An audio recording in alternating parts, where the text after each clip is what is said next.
calling to order the meeting of the Cohasset Board of Selectmen, Tuesday, June 19th, 2018 at 7 p.m. We'll do a roll call to order, starting with Kevin. Kevin McCarthy here. Paul Schubert here. Ryan Kennedy here. Jack Riley here. Steve Donovan here. And we'll stand for the Pledge of Allegiance, and you may join us if you would like. I pledge allegiance to the flag of the United States of America and to the republic for which it stands, one nation, under God, indivisible, with liberty and justice for all.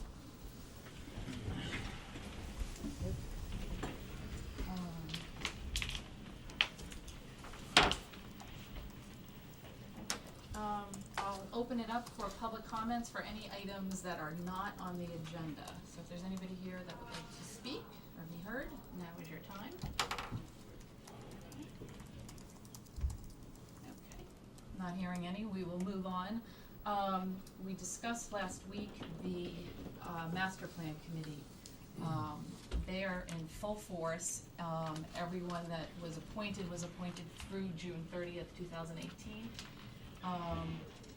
But they plan to be wrapping up and completing their work by December of 2018. So instead of individually reappointing them to a 6-month term, we think it's more efficient to just extend the master plan committee deadline or charge and reappoint everybody through December 2018, December 30th. So, does anybody have any questions on that? I would like to be on that. Just to reinforce that.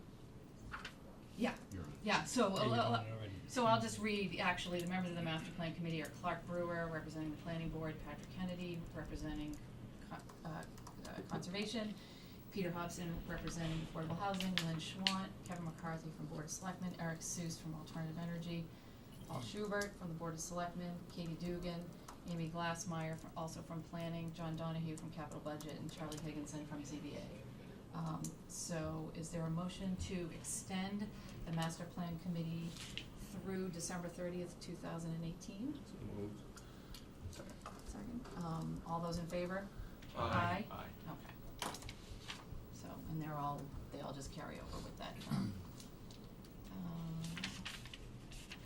Okay, the next thing I want to discuss is asking you to take out your calendars so we can look at some of the things that we have to do. You're skipping over the mass point. Oh, I'm sorry. Yes, so on our agenda is to review the Massport letter that was suggested to us by Representative Mosquino, and I would like to ask the board if they wouldn't mind postponing this for next week's meeting, because I would like to invite Ralph Dormitzer. He's the Town of Cohasset Massport Community Advisory Committee member, and has been really engaged in all of this. He knows the relevant issues, and I think it would be, I certainly don't know as much as he does on this matter, so I think he would bring some good information to this and let us know what this letter covers and what it doesn't and what it should. So if anybody has any issues with that, let me know. Otherwise, I'd ask for a motion to amend the agenda and remove the discussion of the Massport letter. So moved. Second. Okay, all those in favor? Aye. Okay, 7:10. All right, see? 6:26 or 7:10? What? What date do you want? Oh, you're talking about timing. I'm sorry, never mind. 7:10's the next board meeting. I'm sorry, I'm thinking of the schedule. Oh no, I'm looking like I'm 5 I know, minutes ahead, I know, so I know. I'm gonna. It's the second week in a row. Keep busy. Yeah, what I would like to do is put this on next week's agenda. Yep. And we'll invite Ralph to come in and just give us an update on Yep. what's going on and what this letter, would do, to advance Cohasset's cause. Okay, now I'm gonna ask for my, fellow board members to discuss, the process for setting our goals and objectives and also, Chris's annual review. And trying to find some dates to do that. So probably the first thing we should do is Chris's review, which we usually begin the process for at the end of June each year. So I wanna ask, this is a pretty aggressive schedule proposal, but I'm wondering if, Lisa will be dumping the goals, into the review document that we've used in the past, unless anybody has any issues with that, speak now or speak in a minute. She'll put those in, we will each do our own individual review or assessment based on those goals and different metrics that are in that, and then we will send those to Lisa. There has been case law that has changed, a decision that was made in the courts that changes how we do this. Usually two of us would gather that information and consolidate it into a report. We can't do that anymore. We can't have a subcommittee that reads everybody's individual assessments, and we can't see the consolidated report, until it's presented publicly. So the process now is we each do our individual reviews. It's always best and recommended that we discuss those individually with Chris. And then we would pass those on to Lisa. Lisa will consolidate them into a final review document that will be presented at a public meeting, which will be the first time we get to see these. I just read the case law, it came out of the town of West Wayland, actually. So Let me get this straight. The consolidated review is actually put together by a direct report of the town manager. well, Then case law says that's good. it's somebody that is supposed to be impartial, and it's usually a member of the HR staff, and it could be somebody else if we wanted to contract somebody else, but I yes. just, No, I- But I they're not never- subject to the same, it's a, I am never surprised yeah, by what it's an Massachusetts open meeting laws law are. issue with us having that kind of information before the public. That Actually, makes sense, we talked about it. Actually, I think that is a good point. There's nobody I would trust in having a problem with our present person doing that. Right, But but, I think Steve brings up a good. It has point. nothing to do with the individuals, it's the So- bizarre approach. So, it's worth probably. the other interesting kind of take on that as well is that our individual assessments are private. They're not to be discussed publicly or shared This is publicly. the ruling said that the individual. Oh, that preceded the ruling, yes. So what happens Right. between Steve and Chris is between Steve and Chris. And theoretically, the person that ultimately consolidates it. No, the consolidation is it essentially administrative anyways? Yes. So there's no Yes. content that would put into it, so that No, would mean. done properly, if right. it's done, it Well, should be known. done properly, I mean, it is, you worked on one of these in the past, I remember, but, consolidation can edit, right? And depending on whose hands are doing the editing, you could effectively change a meaning of a review. Yeah, so I think we really should have somebody different than her, it just isn't good form, and we should Right. set the example. So maybe we can get it past, I don't know who, select chair or select person or somebody, maybe you Yeah. could figure out somebody. I don't know that any of us can do it. No, it would be, as I Right. say, someone who's not involved now, Yeah. who's I- a figure in town that's objective, or maybe the moderator, or if you could get him to do it. Maybe the town attorney can do it. The I mean, town maybe someone attorney. from the attorney, from our. They can have somebody, right, Cause they that would report cost this, money. Chris to it away too. Right, they May- do. Is it possible that we could simply have council Yep. bullet point the case law so that we generally understand it, not that your report on it is not thorough. I just wanna make sure I thoroughly understand the basis of it, So, I can actually send you the decision, but I will, Chris, did you take anything away from your conference that might help us out here and try to figure out what another alternative would be other than, But we did talk about it, and right, Maybe find out who in that case they used to do the consolidation. well, There is a what's often done is the secretary to the board or the assistant to the board and the town manager.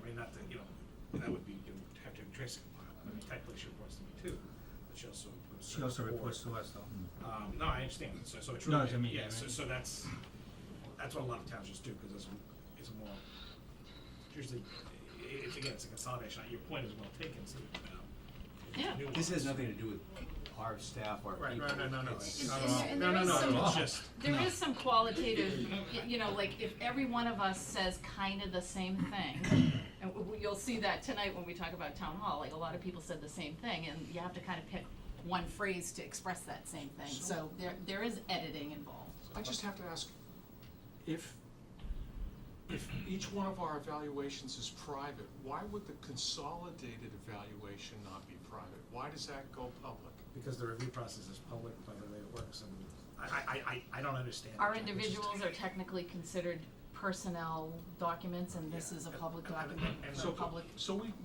we just have the town attorney come for 15 minutes and explain it to us?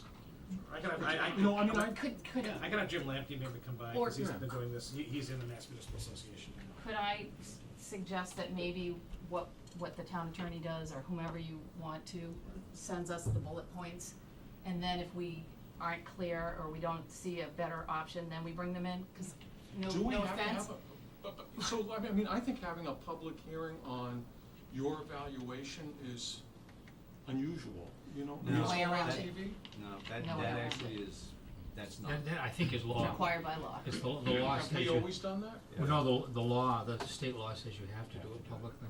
Yeah. It is Oh, law. that's right, we read them out last year, that's. You should have seen him in his first. Everybody was That was asleep the- for 10 minutes, that was and the then, consolidated then the version. good stuff came, I get it. That was the Okay. consolidated version. Yeah. Right. No, the- So if we could get sort of an advisory opinion from council, I don't wanna bring somebody in here at a couple $100 an hour, no offense It's against nothing, attorneys I mean, out there. it's just like, it's always. And just see if he has a recommendation as to somebody that's not employed that could perform the duty. See who he would think would be a good person. So there goes my suggestion of doing it like literally in the next 2 weeks, but that's okay, we gotta do it right. I'll see if I can get you an answer for next week, so it doesn't slow us down. Yep. Back up for just a second. There's two steps in the process. One is taking on our own individual evaluations. Good point, we can, Okay. Can do So that. there's nothing that has to stop that. okay, It's really the question as to how those become a unified, or maybe not even a unified opinion, but a consolidated opinion mhm, that can be presented and discussed with Chris publicly. Right. That's really that's correct. the part that may take a little bit longer than we Right. expect. So, Good, so, you're right, so how do you all feel about having that document in our hands within the next 5 days and trying to complete our individual reviews, which is basically filling out the form and presumably finding some time to sit with Chris to share it with him, by July 4th, or July 6th, or July 9th. I'm out of What town are you- next what are you week, doing so on the unless- That doesn't matter, right, yeah, we can't meet with you. Unless you come into Bar Harbor with me, you're not gonna be able to talk to me. Well, wait a second, maybe That's we could okay. go to. Yeah. Yeah, right. you can stop by on your way back. All right, that works for me. I can certainly have the form completed. I don't know if it can be, Sure, depending upon let's do Chris's that. schedule. Right. You know, it's- Okay. All right, so what I'm gonna do is ask Lisa to get the forms out to each of us. We will try to do it, and then in the meantime, we'll come up with a deadline for putting them in a secret envelope in the office until we figure out what to do with it. And then at whatever point we can, set up the time to give you that information before the public hearing. Well, I can see it before. I can see the individuals who's Assuming we reaching- give them to you. Yeah, yeah, Yeah. Presumably, Yeah. give. Yeah. Okay, does that make sense? Okay, so then that's gonna change a few things. So right now, we have meetings scheduled for July 10th, July 17th, and July 24th. July 17th was going to be a goals and objectives workshop. I can't be at that meeting. Nor can I. Okay, so let's, So, goals and objectives are up to you three. no. I'm not giving up that, no way. Less is more. Less is more. It is true. So if we're not gonna have a meeting on the 17th, When So we would have a meeting on the 10th, but that's probably, we could discuss Board of Selectmen goals and objectives at that meeting. How does that, Well, there's one other item that we had already promised that would show up on the 10th, and that's the betterment. we can still do that. Right? I mean, if you do it here, I mean, yeah. I mean, you normally, you've been historically taking a break, doing your goals and objectives, not a public Sitting session, around but the off-site. table, Yeah, it is a good setting. No, I know, I'm just saying, Yeah. that date, Right. that Yeah. date was identified. Because our goal is Okay. to start the. So, I mean, it can still take place, but Yes. in the spirit of Moving things along, forward, absolutely. I don't wanna let that get lost. Okay, so how would the board feel if we, for the 10th, schedule the discussion of a betterment, whatever miscellaneous business, and then at 7:30, we launch into a goals and objectives, and we hold it at Wilka Commons? Okay. Here first and then go, or? No, we'll just, we have to do it over there, right? And, you know, even if we open the meeting in the bigger room, and, That's fine. does that sound okay? So let's plan that for July 10th, that'll put us, we'll be in a good place if we have that goals and objectives discussion at that point. And then, and at that point, we can look to the end of the month for Chris's review, Chris's goals, and then setting out the other pieces of important, product that we need to do this summer, fall, which includes the FY20 budget. And all of this is gonna, likely, bridge into the conversation about, town hall, since that was on our goals and objectives, and I'm sure addressing it to some degree is gonna be part of our upcoming year's objectives as well. So, okay, everybody good? Yep. So right now, we have a meeting on July 10th, we have a meeting on July 24th, we're not gonna meet on July 17th, and we'll take it from there. If we need to add something for whatever reason, we'll cross that bridge when we get to it. Okay? And you have one meeting in August. And we have one meeting in August. And again, we'll see where we're at. And I'm gonna give you a draft updated calendar with some new dates for the rest of the year. Seventh. No, it's the 14th. Oh, oops. Oh, the 7th was. Yeah, no, sorry. Yes, I can tell you right now, if anything, I'm gonna be the 14th. My stepson is adopting his two children on the 15th, and I promised to be at the courthouse for that, so, Yeah, that's pretty awesome. yeah. So, Okay. I can dial in for it, but Right. I probably won't. Is there a reason why we wouldn't meet, well, it doesn't make any sense. I was gonna say, could we schedule this, the 7th? I like to have as full a board as often as possible. Yeah, you could move it. We just tried to ease off on August. Yeah. People are traveling so much. But then that leaves us like 3 full weeks of. You'd have like It's a month okay, before. you can let it go, it'll be all right. I'll tell you what, I'll give you some options for the next, I'll circle out for you, and you can circle for the next meeting, and you can think about that. 3 weeks, you can do it.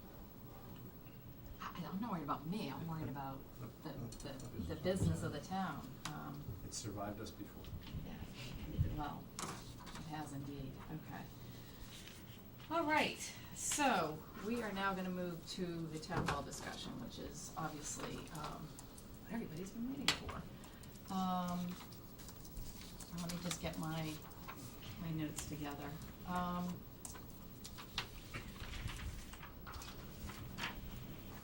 So, anyway, thank you, everybody. One of the things we, have been talking about at our meetings since, well, for a long time, but specifically since mid-May, is trying to gather as much information as we can from the community on, some of their concerns and questions relating to the town hall project. So, over the past 5-6 weeks, we've collected those. We've been very proactive about collecting them over the last, couple of weeks, and, we're gonna go through, a lot of those tonight. But let me just sort of set up how I think this meeting will go. I'm gonna ask, Mary from the Town Hall Building Committee just to come up and say a few words. I'm gonna ask Chris to give us sort of an update on some of the mechanics of, the engagement of our owner's project manager and things like that, budget that's left. And then, we consolidated all of the comments that we received up until about 3 p.m. today. But I can assure you that most of the comments that we took in were repeated. So, you know, you may not hear your words articulated, but I can assure you your comments are represented. And I'm gonna sort of read through them as quickly as possible because I want everybody to realize that we have heard you and we understand some of the questions that you have. And then if there's something that somebody has that hasn't been articulated, I'll welcome some comments. But what I really, it's not gonna be a point counterpoint, or, you know, we're not gonna address some of the some of the issues are, you know, comments are things that aren't necessarily true, you know, and we're not gonna go there tonight. It's really just to let everybody hear what everybody thinks, in terms of, missing pieces or whatever. And then it's gonna help us to then go through the objectives that we set in January and find out where we might be able to, address some of the bigger picture concerns and what our next steps are gonna be. And we hope to leave the meeting, you know, in an hour and 10 minutes, and with some real specific deliverables, short term. We're not gonna solve everything tonight, we're not gonna pick a new plan or anything, we're gonna just try to figure out where the concerns are vis-a-vis the objectives that we have and what we can do to advance this discussion. Having said that, if Mary could just come up and introduce yourself, I know you just wanted to say a couple things and. Yep. You're really Thank sad you I for don't being have a here. PowerPoint tonight, aren't you? It's very nice, thank Yeah. you. So Mark Toomey has a family commitment tonight, so he can't be here, and also just so you know, Wendell Calsow is on his way, he's stuck in traffic, but he wanted to be able to hear the concerns of the community as well, and if there were any easy questions, just in terms of timelines and things like that, looking forward, he can certainly answer those. But as you mentioned, Diane, the majority of the committee is here tonight, and primarily just to listen to the concerns and hear your conversation. We're obviously particularly interested in the community feedback, and most specifically regarding the discrepancy between the town meeting result and the vote, and how that played out. I would also like to articulate, we did have a moment, we opened out in the hallway, that while there were certainly differences in points of view on our committee along the way, we've been in different iterations, but we've been at this for 19 months now, that there might have been different points of view on certain elements of the project, but in the end, everyone made compromises here and there. We certainly did, working with you after we became a Selectmen committee as well. But we came together to produce what we believe was a very well-researched, well-vetted project for the town to consider. And while no process is perfect, we stand by that project as it was presented, and the professionals that have worked with us and that were contracted by the town. As you mentioned, the project manager was brought on before the committee was even formed. So we're proud of the job that we did. We would certainly all like to learn about what we could do better. And from that point, we'll just hear what the comments are. Great, okay, yeah. And I think also, you know, it's I think we all need to know what we can do better. I think a lot of what you'll hear tonight is, just some communication issues and some leadership issues that we have to take ownership of, frankly. Where you guys are working in the trenches, a lot of times we were taking it for granted. I think that a lot of information was communicated to the general public that maybe wasn't to the liking of the general public. So, but we'll get there. Chris, I'll turn it over to you for a few minutes. So, the town, as you mentioned, retained through public procurement process, the build and design their selection, retained the contract manager up front. Before this, at the very beginning stages of this process, everybody in town. We don't have anyone who could dedicate full-time, and so we followed the designer selection process. We actually had a committee that blended some staff and members from various committees in the town, and it was a good process, and we came down to Daedalus, and that was the recommendation they were retained. So they were there before the committee was even fully formed. So the next step was to create that committee, the selectmen charged for creation, BRAC as it became known, and then an architect was selected to move the process forward. And again, it was another public procurement process through the designer selection law, and that was the McGinley-Kelso. And so both of their contracts were phased. So you know, there were key points of approval, and if the project continued, then there was a price and a plan. So at this point, there's no phases to move on to at this point, absent some other action. So they're still procured. I mean, the procurements are valid and they're still there. The town wants to go in a different direction. We'd have to go through a new procurement process, which involves putting out RFPs and doing a vetting and then hiring people again. Because any project of even a renovation project, anything that's going to tip a 7-digit number is going to require a formal project manager. It should anyway, because of the scope and the complexity of the renovation of this building. And again, when I say this building, I do mean this building. There may be a newer place and an older piece, but it is one structure. Right. And I think it's also something people have to remember. It is one structure. It's functioning one building. There's one heating system, and there's different pieces to it, but it functions as one building. Water, sewer, everything. So and operationally, it's one structure. So the contractors are still, you know, the procurements are still valid. There's really not. McGinley-Kelso is wrapping up some reports that they owe us, and I've talked to them both, but there's no more billing to be done because they've completed the work that's been asked for to this point. There is currently, according to Don has run some numbers. We have $105,264.36 available that has not been spent, so what has there are And all the invoices are in, that's yeah, that's as I understand it. Right? Don? Yes, we're good? Yeah. Yeah, so, So- if there's any retained, it's already set aside. Just a question, Don, if you were to close the job today, that would be the balance. correct. And you don't anticipate there's anything that would prevent you from closing the job today? Thank you. And just, so what's been, so in the interim, so after the vote, as the chief operating officer, I called staff together and said, there are things in the building that have been identified as significant issues, and I need to detail them and understand what's significant, what's just, operational, and so we can live with inconvenience and paint colors and carpeting. But there were a couple of things that were identified as significant issues that had to get more fully addressed. Air quality was one, and I authorized the health agent to do air quality testing of the building, which is underway.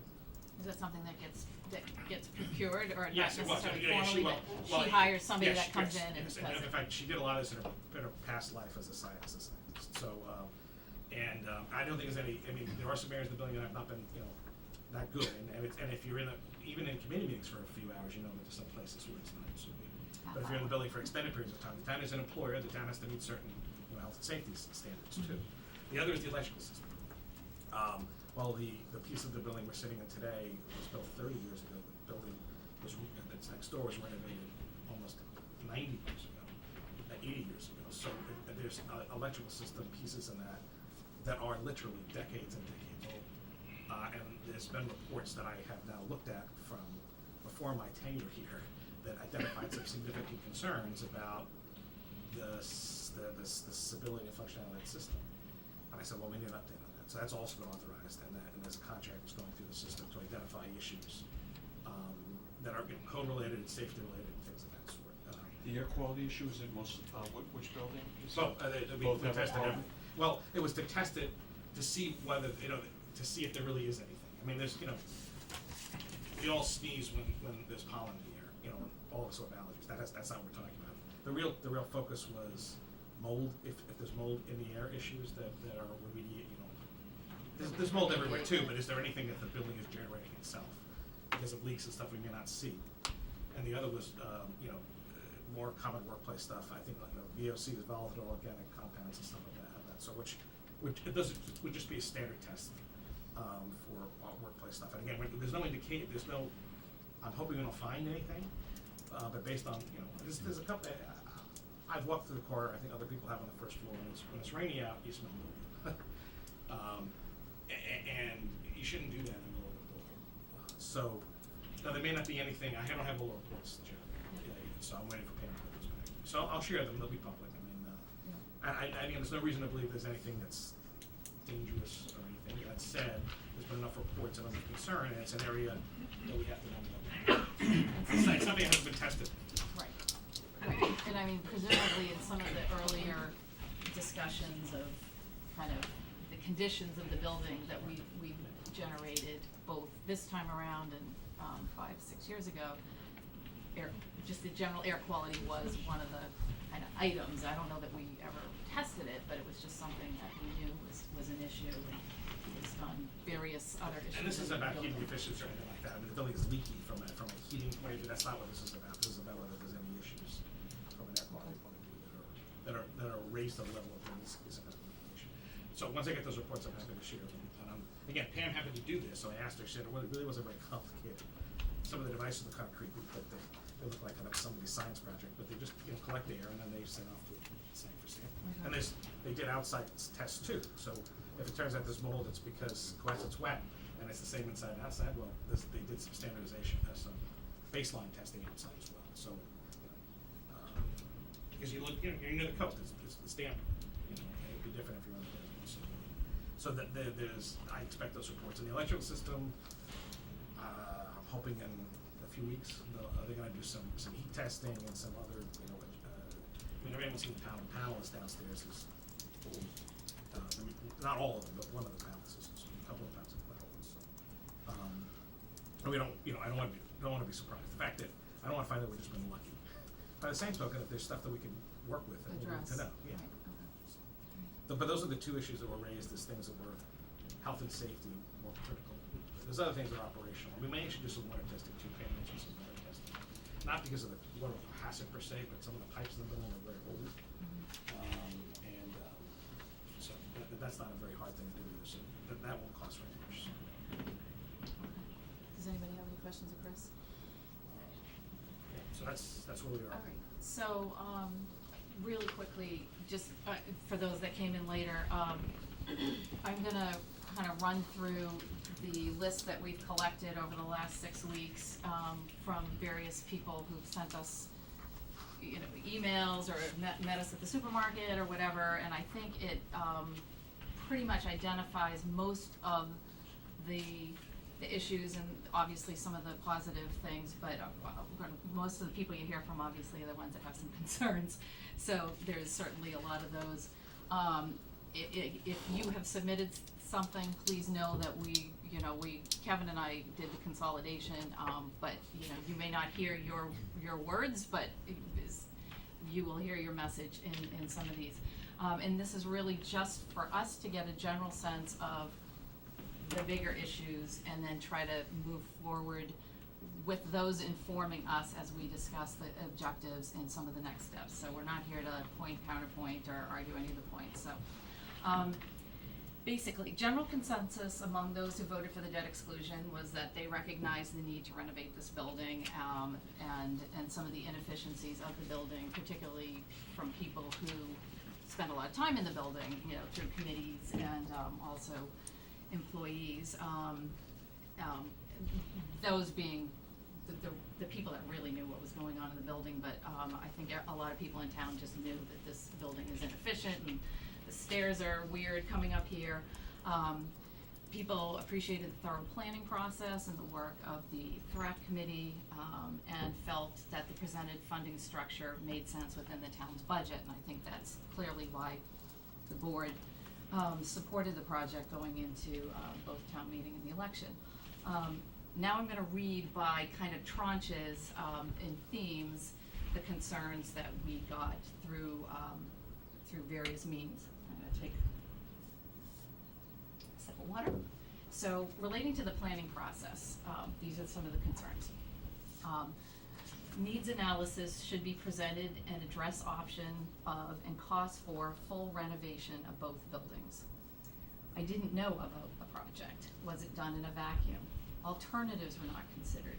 Lack of detailed alternatives, studies, and plans. I felt the alternatives should have been presented to community for a vote at the election. Believe there is consensus on renovation of Old Town Hall, so we should just do that with CPC funding. Community was not engaged in the process. Concerned that the Cohasset Historic District did not endorse. The building committee was given a forced timetable and no direction from the town leadership. Suggest better representation of building/project management professionals on the committee. So those were relating to the planning. Some of that hurts, but I'm just telling you what people are saying. The design, 2 different projects, and they should be treated as such. Would like to see the historic building treated separately and rented or sold to a 50c3 organization. We do not like the atrium. It's not keeping with the Cohasset look.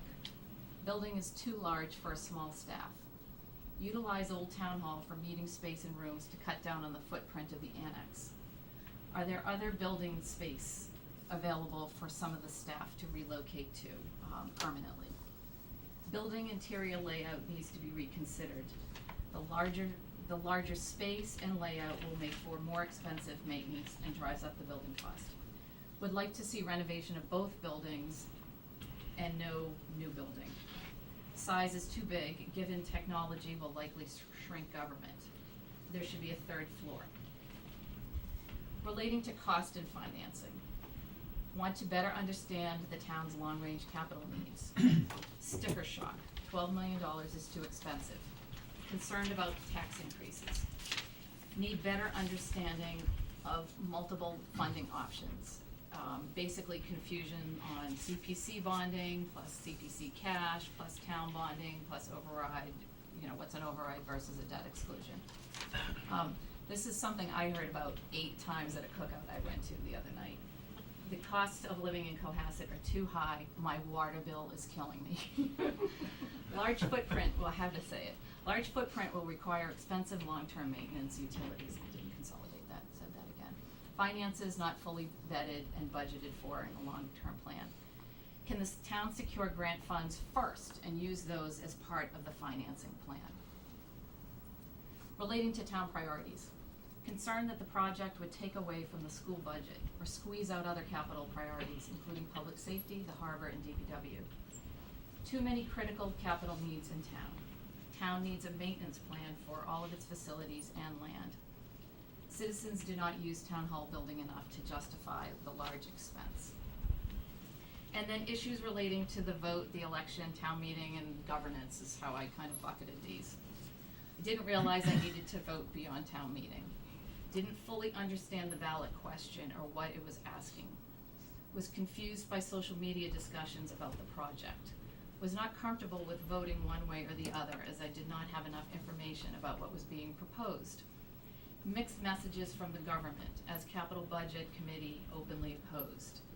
Felt committees and boards, selectmen, capital budget, and advisory should have been more open throughout the process about their concerns and decisions. Concerned that the capital budget committee was opposed, which sent up a red flag. And concerned that the town can't manage large public projects on time and on budget. So, there you have it.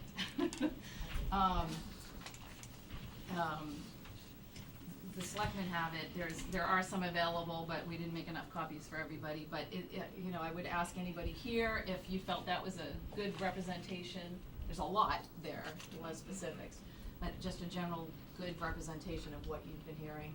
You all submitted things. I don't think there's any other real surprises, but I will ask if there's anybody in the audience that felt like there was something that, they weren't able to impart to us that you would like to speak about, and if so, I will ask you to come up front. If not, then I'm gonna ask for the selectmen to start really drilling down on some of these vis-a-vis our goals and objectives. So, any comments? Covered most of it? Either one. Ralph? Would you come up? Sure. Thanks.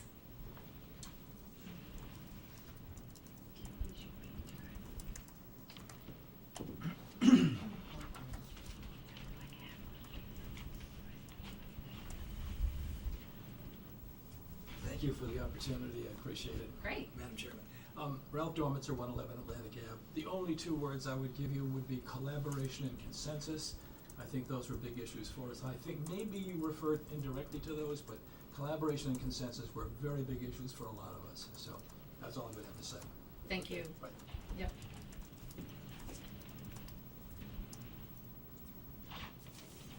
So, turning to my colleagues, I think one of the things I would like to do now is using these again, sort of in the macro, to inform a discussion, looking at our goals and objectives, or our objectives for this particular building project.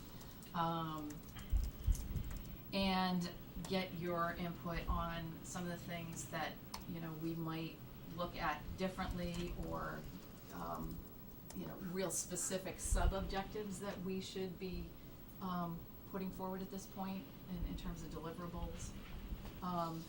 I'll just start by saying, I think ultimately, when you take all of this away, it comes down to communication. You know, I think there's a lot of information that we have that people didn't know that we have, or that we didn't present it, you know, packaged properly, or communicate it well enough. There were meetings where people had a lot of public input, so I think we need to do a better job, no matter what we do going forward on a big project like this, making sure that we just do a better job informing people. And I don't know how that plays out, and that's something we'll have to figure that out. It's not gonna be tonight, obviously. But then ultimately, if I have two takeaways, it's cost and size. And, you know, I think that's one thing I would like to kind of drill down on a little bit tonight, in general, as we look to figuring out some next steps. Anybody wanna take the floor? Could you just read our objectives? Yep. Yes. So that we Yes. all understand what we all agree to? Yes. And, okay, so there were 5 objectives, but they were prefaced by kind of 3 agreements. These were adopted in January 2018. The Board of Selectmen adopts the Cohasset Town Hall Building Committee, affirm the work they have done, and charge them with continuing to move the project forward consistent with the goals the board adopts, which will be set forth in a minute. The town manager is charged with developing a financing plan for the project that is consistent with the 10-year capital plan. The Board of Selectmen is committed to presenting to town meeting a town hall building project and using best efforts to bring that project to the 2018 annual town meeting. So that's kind of the premise. The objectives that we set were: the town hall should be a safe, functional, flexible, and accessible space which will meet the needs of Cohasset's committee structure and administrative staff for the next several decades. Town hall should remain on the town common at 41 Highland Ave. Town values the 1857 historic structure and its auditorium space, and seeks to restore and preserve it for future generations as a center of civic, cultural, and community activities. The town seeks, number 4, town seeks community partners in the restoration of the 1857 historic structure and utilizations of the historic auditorium, including financial assistance from private foundations and citizens. And the budget, number 5, the budget for town hall will be reasonable, prudent, and consistent with the 10-year capital plan. So, there you have it. So, you know, if you take my takeaways, you know, I think we voted unanimously to recommend this presented project because we felt it did meet these 5 objectives. I'm certainly comfortable with the 5 objectives to this very day, but the question is, it didn't work out, so where are, you know, where are the things that we can make slight adjustments to still make, or make adjustments to the project to still meet all of these needs, you know? Maybe it's having a different set of numbers that fit better into the 10-year capital plan, you know, 'cause, and maybe it's, you know, a space that has better numbers but still is safe, functional, flexible, and accessible, so that would make it, I don't know, you know, maybe we discuss some of the you know, the size and what our options are for that, and also address the long-term, maintenance costs, because that is a cost that, you know, a lot of people have concerns about, like, okay, great, you got this beautiful building, then what? And you know, that's incumbent upon us to deliver that information eventually to people in town. So, can I make a suggestion? Yeah. Could we, I mean, I think there's some things we could do that are independent of the design and the layout and the construction of the building. You know, I think we can do this financing plan and just use numbers. You know, and I've said this before to everybody, why don't we take a look at, funding of projects that range in value from, say, 5 million to 12 million, and do it separate, do the analysis separate from the project itself. You know, Dawn can work with capital budget and advisory to show, you know, what for example, what would a $12 million capital project look like if we did it all as excluded debt? And then what would it look like if we did it all on the balance sheet? You know, I don't think we've ever really drilled down on how the financing affected the town cash flow. And I think that's something we can do right now. It has absolutely nothing to do with some of the other work we're doing, and it can just run in parallel to all the other stuff we're doing. And we pick that off immediately. So does that make, do you understand that? Yeah, you're basically saying just take numbers and run them, and then it comes up with an annual debt service number, and then you just figure out a way to plug them in. That's Yeah. we Or did plug that them on into a different smaller scale. scenarios, We only yeah. used 8, 10, and 12, if I recall, Bob, is that right? So we can extend that range more. And do the mix of, Yeah. you know, excluded, you know, maybe you do half excluded, you know, you can do, just, you know, do it so it's I mean, you could do illustrative. it in many permutations, but. And we don't wanna do that, we Right. wanna keep it simple. But once you just mix in numbers and say, well, this is what it would do here, this way. We did that on the focused projects we're looking at. So I don't think I ever saw the analysis, I mean, I It think, wasn't an analysis. no. No, just numbers. It was simply a projection of what the cost of that. So let's do this, you know, we've got a couple of months here, let's really drill down on this and do it. So, just to add on to that, Chris, you know, one of the things that, while it was in process, or in progress, you know, we didn't, the Board of Selectmen didn't review the 10-year capital plan, and I think we have to do that. You know, you're our charge, and that's your job, and I think we should, at some point, you know, maybe this becomes part of a bigger financial package, so it includes Jack's various scenarios. What does it look like if it's all debt service? What does it look like, you know, what if we're paying the debt service out of the operating budget as opposed to going to excluded debt, and how does that look, how does that play out long-term with the other needs of the town? You're basically looking at this is a policy, which comes from this board first, and then the other boards give an opinion on the policy, which makes sense. Yeah. That's the policy setting, And we'll be all set up for the fall budget cycle too. I mean, if we get the capital plan done and we do all this stuff, this is work we have to do for the fall anyway, so why don't we just try to get it done this summer? Like, maybe we can set a date for when it needs to be done and, So- what are we talking about, this? Yeah, Oh, the analysis. Yeah, I mean, I can talk to Don and we can figure out, I mean, you know, there's gonna be, it's the summer. Right. And it's year end, so we're gonna have to set some time and do it, and then get a little side feedback to make sure that it's coming together. Yeah. And we can do some reports, bring it back to the board and say, is this something we're looking at? So let me talk to Don after the meeting. Okay. And I know capital and advisory, we're interested in getting involved too, and why not, you know, why not use them, use their labor? I'm sure they'd like to help. Help is always. So, because I do know it is, you know, end of year now, you're probably not touching anything but end of year stuff for X. For a couple of weeks. And then there's, so, I mean, what do you think a reasonable and I mean, can the numbers get run and then the you know, by one date, and then we say that, you know, maybe the 10-year capital plan is a September date, and we have our budget message, we're gonna be working on our goals, objectives, which theoretically. Well, no, right, Have that all kind of of us in that. so let me unpack that a little bit. So, some of the basic numbers are fairly simple. You know, you can run $8 million at X% is this much a year, right? The more complicated task is just running it and plugging it into the Right. the forecast that we have. Showing some funding Yeah, scenarios, which yeah. is not difficult, but it takes time to just to plug in and look at, and update some of the projections anyway based on, we don't even know for sure yet, even though that we've adopted town budget, state hasn't adopted its budget yet, so we don't have those final numbers. The capital plan is not likely to be freshened until September, because that's our cycle.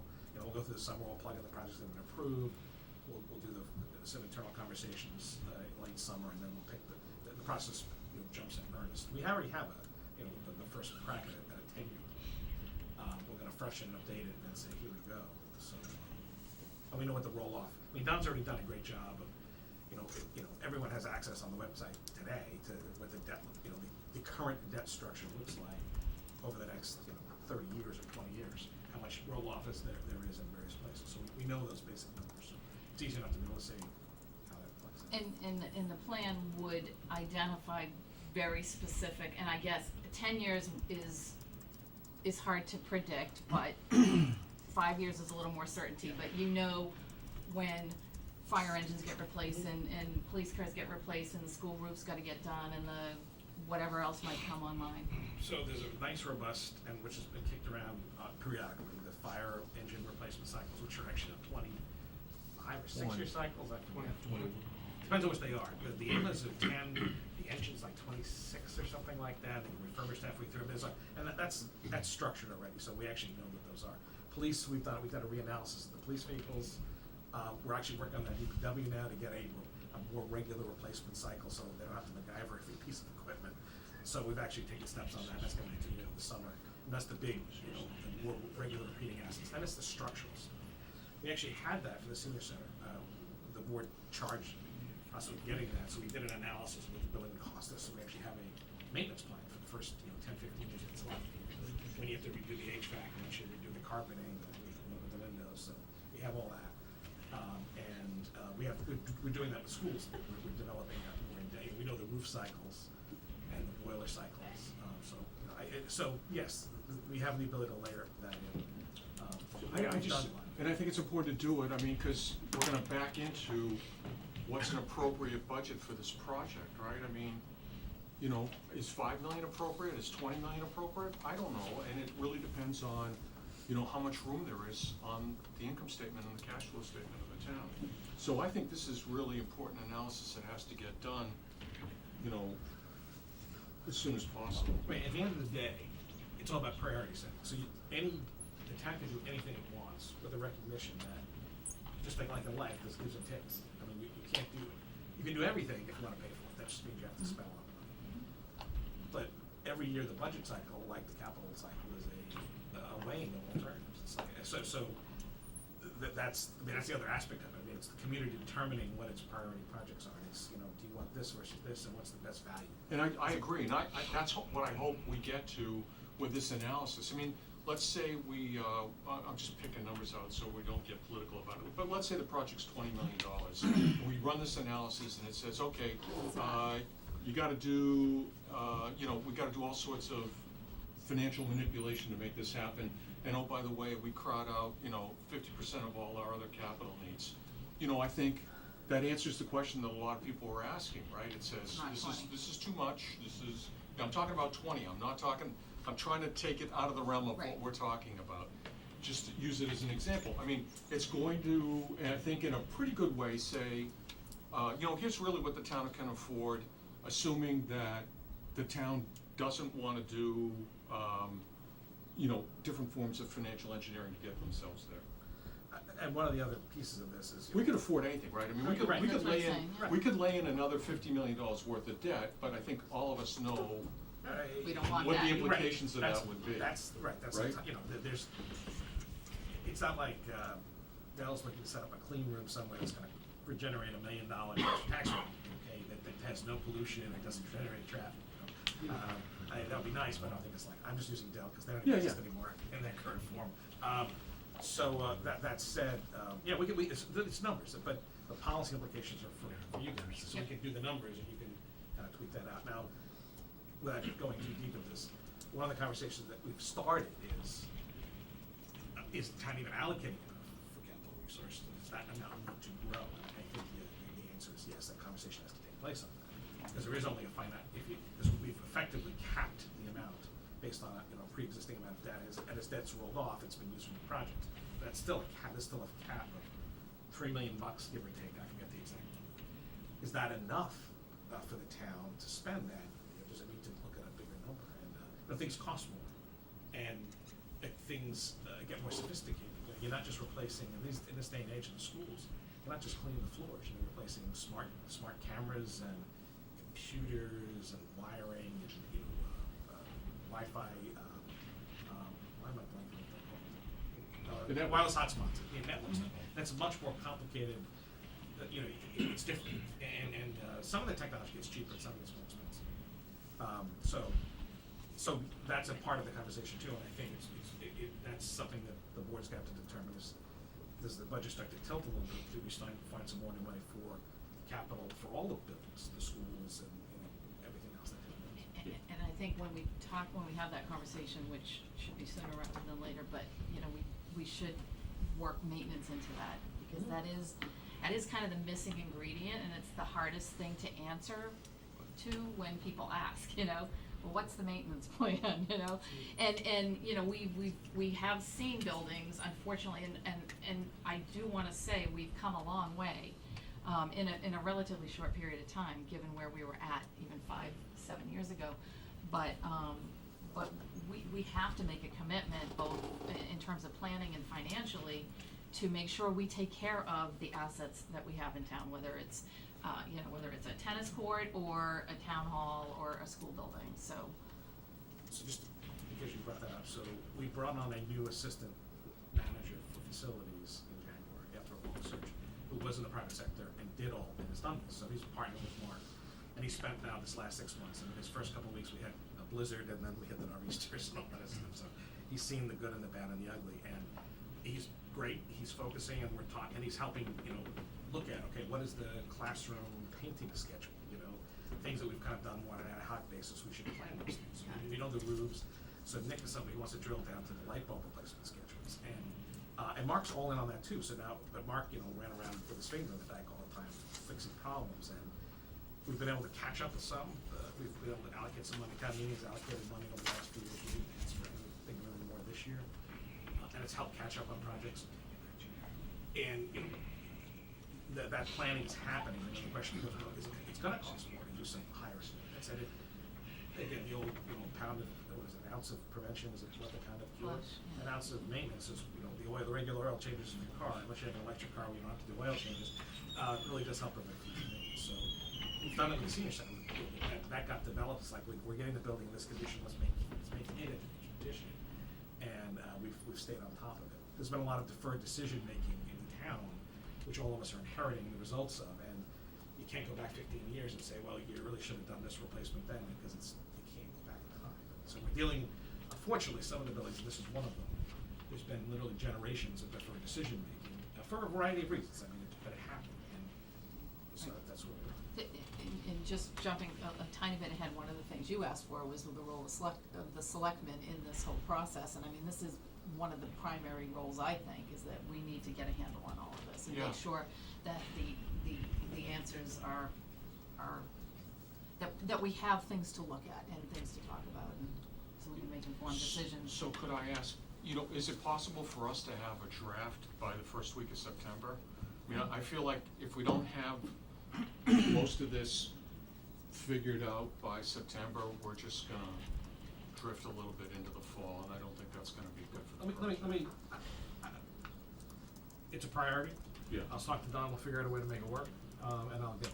And I know there are people that have been working on, an integrated So in the private sector, you integrate your income statement with your cash flow statement and your balance sheet, right? It's just, people have spreadsheets that do that. You can plug projects into it and it shows what the impact is on everything. It's simultaneous and it flows through. I know we can do that for this. I know there were people in the committees that were working on stuff like that. It makes it really easy for us to answer some of these questions. And they're roughly accurate, And I mean, we- they're gonna be pretty close. And we agree, and Don and I actually had an extensive conversation about this, so one of the things that Don wants to be in the middle of that Oh, preparation. absolutely. And we're in year end, and it's just not gonna happen. No, I got it. In the short term, but we talked about being able to pick, to dedicate a lot of time to this after the year end closeout, and we open up the new year, like September, talking about September there. There's already, a lot of the data's already there, it's a matter of, as we've talked about, we tweaking the spreadsheets we have already and putting some of this data in different formats to make it more user friendly. So we definitely can get there for Okay. September, well, or in September. Some of the stuff we can do before September, some of it's may have to, we may have to deep dive in some of the stuff in September, but it's definitely something to put on. But ask for help, because there are Oh, tons of people absolutely. that wanna help. No, absolutely, but it's also important that Don be able to sit at the table on Absolutely. this. And he has to close out, this is his first closeout for us. I Yeah. want that to go smoothly, I wanna be able to generate nice, healthy, free, whatever. And after that, it gets a little easier. And then we start the audit too. So one of So the it should nice things- explain to everybody that the books close at the end of June, and Books then Don's close. gotta file a bunch of paperwork with the state, and they've gotta show that we have a surplus. Yeah, that would be nice. And it's a lot of work. Yeah, so we close on June 30th, we have a June 30th fiscal year. Year end is June 30th. Yeah, Close June. more in July and Right. August. Yeah, So- and then Yes, the it auditors. takes 8 weeks, I mean, if you're good, it takes 8 weeks. And then our auditors come in, we're one of the first clients, and they bang us out early because we keep our books really nice and clean, so. The goal is to have all that wrapped by the end of August, beginning of September, and then we're in great shape, and then we jump right to the new fiscal year, but not that we haven't already started. And then we can, and at that point, Don also understands, now that he's closed it all out, he understands where there's things we need to adjust on that too, which is great, so. He's finishing his first full cycle here. And by the way, we've had some great help, and I really appreciate the help that's been given. So. Good. Steve, Hmm. say anything? Not yet? Yeah. Before we just plunge headlong into a fix, I think it's really critical to figure out why it failed. And I don't think it's, frankly, I don't think it's any one particular thing.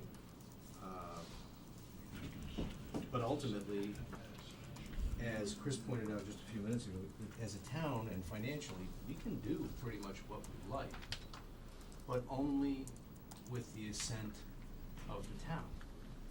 And the town did not give that assent. So that's the part that is most critically important. If I were to tear apart the commentary that I received and then others that came in,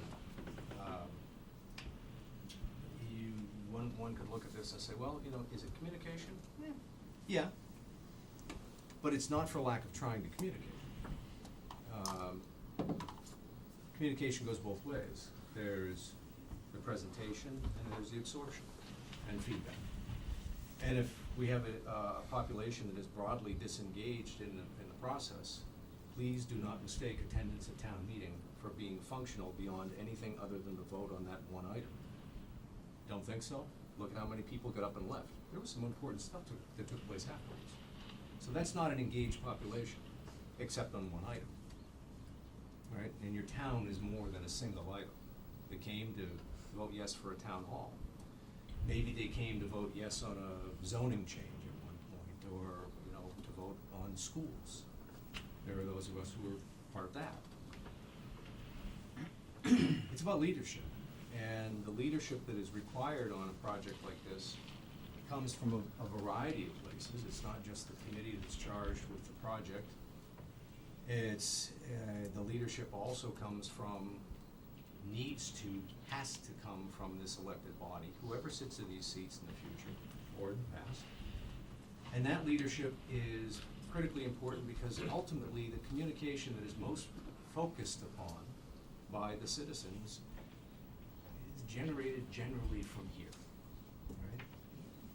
Whether it's press coverage, rumor, chatter, whatever, it comes from We're what in the takes. middle of it. Well, and understandably as it should be, because primary matters of importance to the town end up here, they end up at the planning board, on occasion, they end up, at another elected body. But ultimately, the big stuff that we decided that we wanted to work on does come here and should come here, and so it's our job to communicate first and foremost the need. What's the need? Look, right now this building is modestly functional. This building, 1987 building. There are real questions about the 1857 building, and understandably, they have been for some time. And while we have stood out and said there are problems over here and it's in terrible shape and we may have mold issues and, air quality is in question and et cetera, ultimately, what the populace sees is, well, there's a building that only has 35 people in it. And that's a thorough misunderstanding of what this building's used for. This building, okay? This building, yeah, there are 35 people that work in it. How many people really work in it? In any given day, probably closer to 80. You may ask, well, how does that happen? Well, here's a committee of 5. We don't work here. We work here on occasion, all right? Downstairs on any given night, you might have the planning board, you might have ZBA, you might have capital budget, you may have advisory. Anyone ever count the meetings that run through this place and then the citizens that run through with it? So don't tell me that, you don't need a big space. The government doesn't function by 35 staff people. The government functions by 35 staff people and adjunct staff, and frankly, that's what committees are, your adjunct staff. And that's why it's so important. In our way of government, committees actually hold a real and powerful force. They shape and direct, advise, and produce. And they are very much part of the government. So when you think about this building, or any building for that matter, its use isn't simply by the numbers of staff people that are housed there. Its use in a town like this is by staff, committees, active citizenry, et cetera. Why is that important? Because a theme that keeps coming up is the building's too big. The building plans are too big. And I think to myself, is it? I don't know, but I know there's not enough meeting room in it. That's what I know. But how have we communicated that? What have we done along those lines? Cost, size, again, can the town afford it? Yeah, I mean, there's a lot, and likewise, each and every one of you can probably look at your financial construct and say, I'd like to, I don't know, buy a third home, a second home. Can you afford it? Well, you could probably swing the transaction. Does that mean you want it? Is it wise? Does it take into account the potential for a child going to a more expensive school, or a parent who's in failing health, or any number of other things? Right? The question is it prudent? So Jack's request to review impact is absolutely reasonable. Questions that arose from our advisory committees to review impact were absolutely reasonable. And frankly, that's what they're there for. They're there to turn around and talk to town meeting and advise town meeting first and foremost, not advise the selectmen. Advise town meeting. And town meeting, frankly, listen. I think they should. They listened to the questions that were raised, but at the same time, there were answers that had been provided along the way, and there hadn't been an understanding or an acceptance, or maybe even an absorption of what those answers were as they were presented. All right. There are some other items that fall into here that I think would help to understand why this didn't succeed, why this proposal didn't succeed, but ultimately, this is probably not something that we're going to arrive at tonight, but I'd suggest that we take a good hard look at some areas that we could address. First of all, let's think about this seriously. What is possible? What is possible in the immediate and near term? I think it's entirely possible, from my own opinion, that we could address a building that is otherwise crumbling, and that's a historic structure. We can address it in some way that at least stabilizes that structure for a future and holistic renovation, restoration, historic restoration. But at the very least, we know that there is some funding resource that the town can vote on without thinking about debt exclusion that would allow us to proceed with work on that building and at the very least stabilize it. That's possible. What's possible with the annex? Frankly, if I had to hazard a guess, the greatest number of objections that I heard revolved around new construction, which is interesting because the really expensive part is renovation. But it revolves around new construction. What do we need it for? How big are you gonna build something? How many people are there? And frankly, that's where the loss of information seems to be percolating. Last but not least, and this is a governance issue, and I've said this in the past when I was on a committee and was asked to work on a previous town hall study. I believe it puts a committee member in a very difficult circumstance if that committee member is on an organization that is a proponent in its very nature, and at the same time, the committee member is asked to be advisory and objective on that very same project. I think that's a mistake, and I don't mean to call anybody out, but we had a member of the capital budget committee on the building committee, and frankly, I think that puts that particular person at odds. And I think it's a mistake to name anybody who is in an advisory capacity or a regulatory capacity to a proponent committee. Now, I say that not to the committee members, but to the board. And I think I think you're asking, we would be asking a compromise of that person's objectivity. And frankly, their first role is to that advisory committee.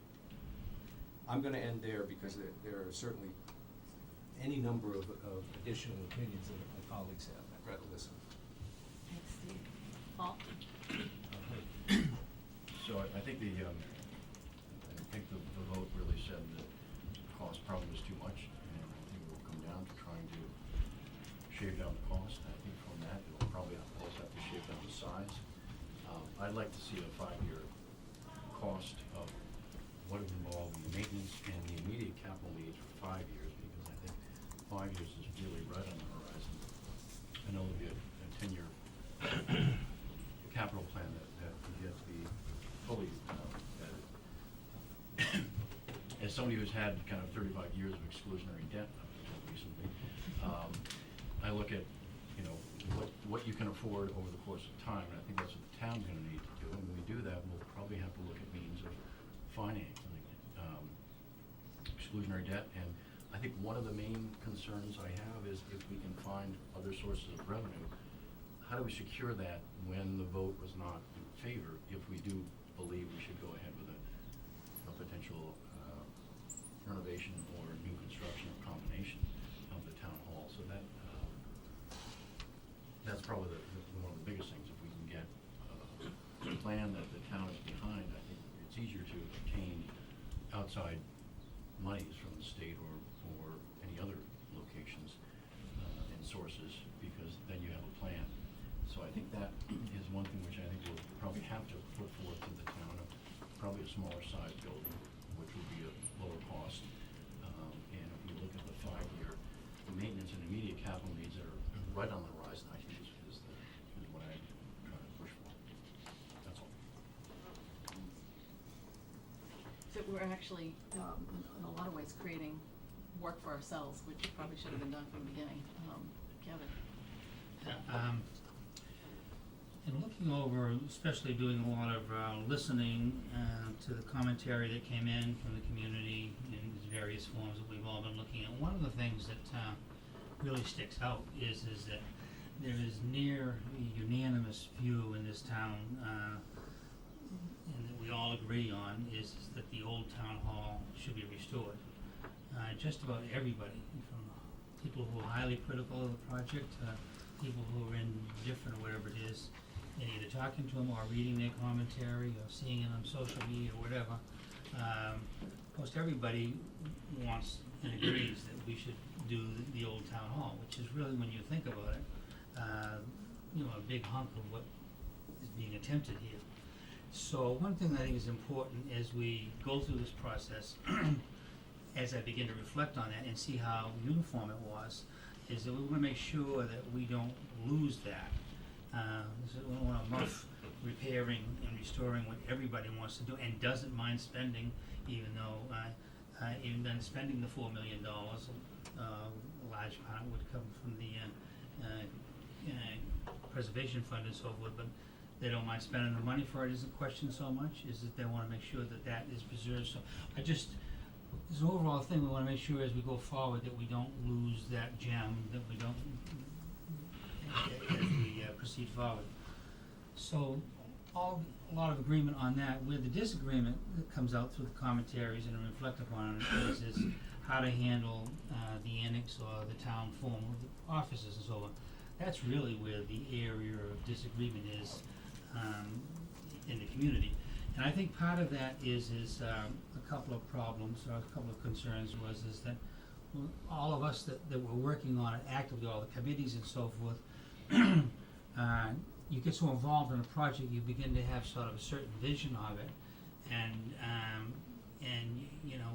we didn't get around to actually asking or finding out what it is that the average citizen who's going to go and vote on this, and as we found out through the commentary, pay for this, which is quite important to a lot of people. What they really thought, what their vision was for the annex for the town offices and so forth.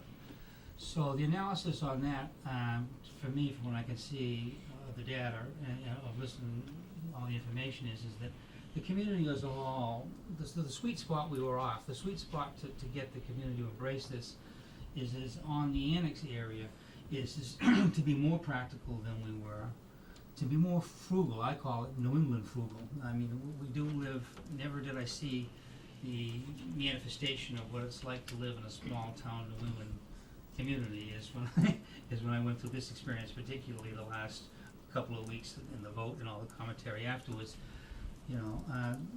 The center of the town it's a small New England town, and quite frankly, people wanna know exactly what they're paying for, they wanna know what they're getting, and they wanna know they need it, and that it's useful, and that it's practical. That we have to dig into to get more from over here to where that sweet spot is. And in doing that, the cost has gotta come down. We're in a New England community, this community wants their town hall old historic restored, they don't even mind paying for that. But when it comes down to their public buildings, they wanna see the value, and they wanna see the value for their money, they wanna see the practicality of it, and that we need to do more work on. I'd even suggest somehow as we go through the process, we talk more in detail with people exactly how you see and use and function your view is of the town hall, because at the end of the day, it's the citizens are going to be voting for it, and we need to conform to that. That's the community we're in. So, which brings me to the analysis as we move forward. This cost has got to go down. I almost think, I don't know whether it can be done or not, but judging from everything that I've seen, that we ought to use a bogey, which is not a bogey, but a beginning point, should be to take the annex and figure out what the cost of it would be just to renovate it, not tear it down. Really almost take the 20-year view, not the 60-year view, which I just, quite frankly, I was in the 60-year view, but I think the community's more in, let's do something that's practical over the next couple of decades, and at any rate, use as a baseline, this is what it would cost to renovate all the systems, to make them all safe and address the air qualities and make it a good functional building. And I'm assuming that that would probably be the lower cost alternative, and have that, okay?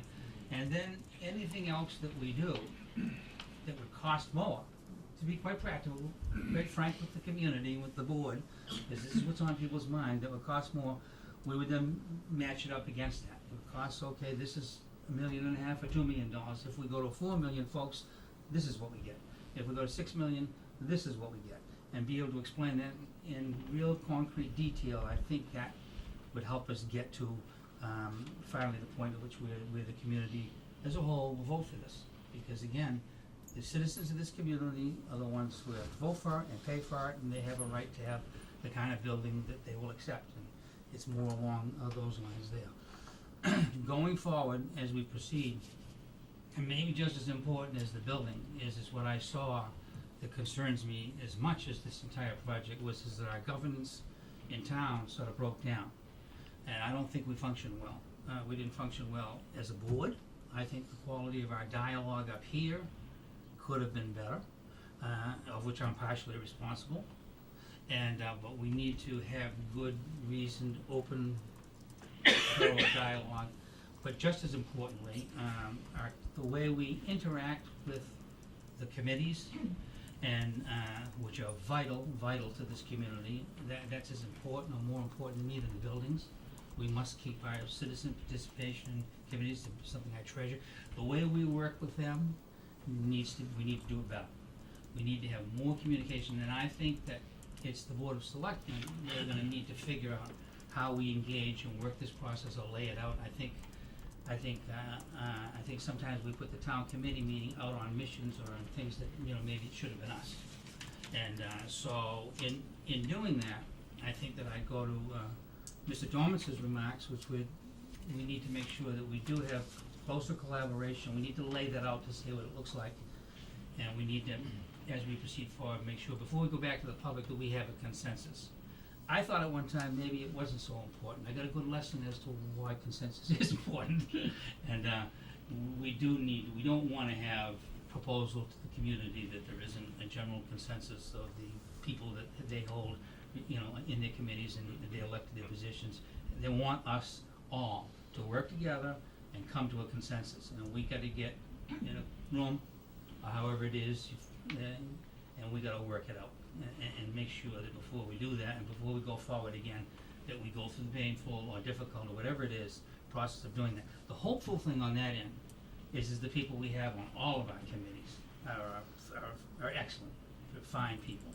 And they care about this town. Nobody cares more than anybody else in this community.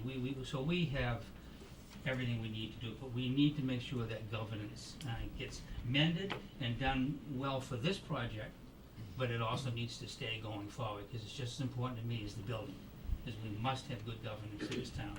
And it fell below standards in the last few months, and that's gotta be corrected, and we all gotta work together on that, because this will be no good, even if we get a building. If we don't have good governance, we're not gonna have a good community. And then I do, just as a more practical line, is I do think the community wants and deserves to have a longer view of what we're proposing, which goes to the capital 10 or 20-year capital budget. We really need to lay out all the projects we practically think that we should, that we have a consensus or an agreement, however we go about it, that they need to be done over the next 15 years, and we need to lay it out. We meet with the state of the community. This is where this town hall project comes in. This is how it's gonna relate to what we think we may have to do with DPW. We need to have public, with schools and, concerns there, with structures there, with the public safety. It needs to lay that out rationally. That'll help a lot. So, that's where I'm at in this project at this point. Great, thank you. Just one thing on the consensus word, because I totally agree, and, but I wanna just let everybody know, consensus doesn't mean unanimity. We're never gonna get that, but I think if everybody feels like they're working with the same set of information and making decisions with as much information as they possibly can, and I think that's incumbent upon us to take that leadership to do, it's okay to disagree and this is a big project, no matter how you slice it. It's a lot of money, no matter whether it's 10 or 12 or Jack's totally fictional 20. It's, you know, there's gonna be dissent, there's gonna be people that think there's another way to do it, and that's okay. It's okay if you disagree, as long as you feel like, A, you've been heard, and B, you know, you've had the same information that everybody else has. A lot of the information, I think, on renovation options and renovation costs and the different building, footprints that we looked at is there. I mean, there's a lot of this information that exists that I think we probably need to find a way to package that. You know, one of the things I'm hoping to leave here tonight with, and I'm hoping it'll be sooner rather than later, is some actual deliverables. I mean, there's clear work for the selectmen, and working with Chris and the finance staff, and then the advisory committees, at both advisory and capital budget, and that's, you know, running the numbers for various financing options, you know, pulling together the capital plan, which shows what would get crowded out at what point if different scenarios were to come into play. You know, we do need to spend some time looking at what grants, you know, what we can do about that, the sort of the financing pieces. Is there a way to get, you know, the state money that's sitting on the table that's been, I don't know, is it earmarked but not appropriated? I mean, Well, it's appropriate but not dispensed. yeah, it's not appropriated. No, it is. No. No. No, it's It is it's been appropriated by the legislature, It's just through the government right now. the executive branch has the ability to disperse. Disperse, so it's been appropriated, yeah. Needs to be Authorized. Authorized, that's what I thought. Authorized, not approved. Yes. The word is authorized. Right. Appropriate is where you actually put money. Right. That's the real trick. But that's a material financing Yes. nugget, in this conversation. So I think, you know, we will continue, to drive a lot of these planning, policy, finance decisions. The next question is. Could I just, Yeah, ask? yeah. So I just wanna say that, I think Kevin showed tremendous insight into what the issues were for this project. And I don't want to lose those nuggets, because I think he was right on the money when he said there's consensus around renovating Old Town Hall. I think there was a request to see what it would cost just to renovate this building. Yeah. And I think then we proceed from there. I mean, I think Kevin was right on the money. And I really think that's the pathway forward, so that we don't trip over ourselves What is while we do that. What is possible Right. from a baseline, you know? Yep. And Kevin, you know, Kevin rightly said, let's define what the baseline is, and then let's define what our Build up. options are. Absolutely. And, you know, put it to the town. Do you wanna pay for, you know, do you wanna pay for the, air conditioning, or the fancy paint job, or whatever it is, you know? Right. So I wanna make sure we don't lose that, because Yep. I think that's the right way Yep. to proceed with this. I- And I agree. I think the committee's done most of that work. I think the data's all there. I think the selectmen have to sit down and look at this data and talk among ourselves as to, you know, I think we need a conversation around, you know, what's it gonna cost to do Old Town Hall? And, you know, and I think we need to engage in a conversation around what it would cost to do the, I hate calling it the annex. Everybody else is gonna call it the annex. I actually think that's So I'm the gonna best call it the word. administrative Right, building. right.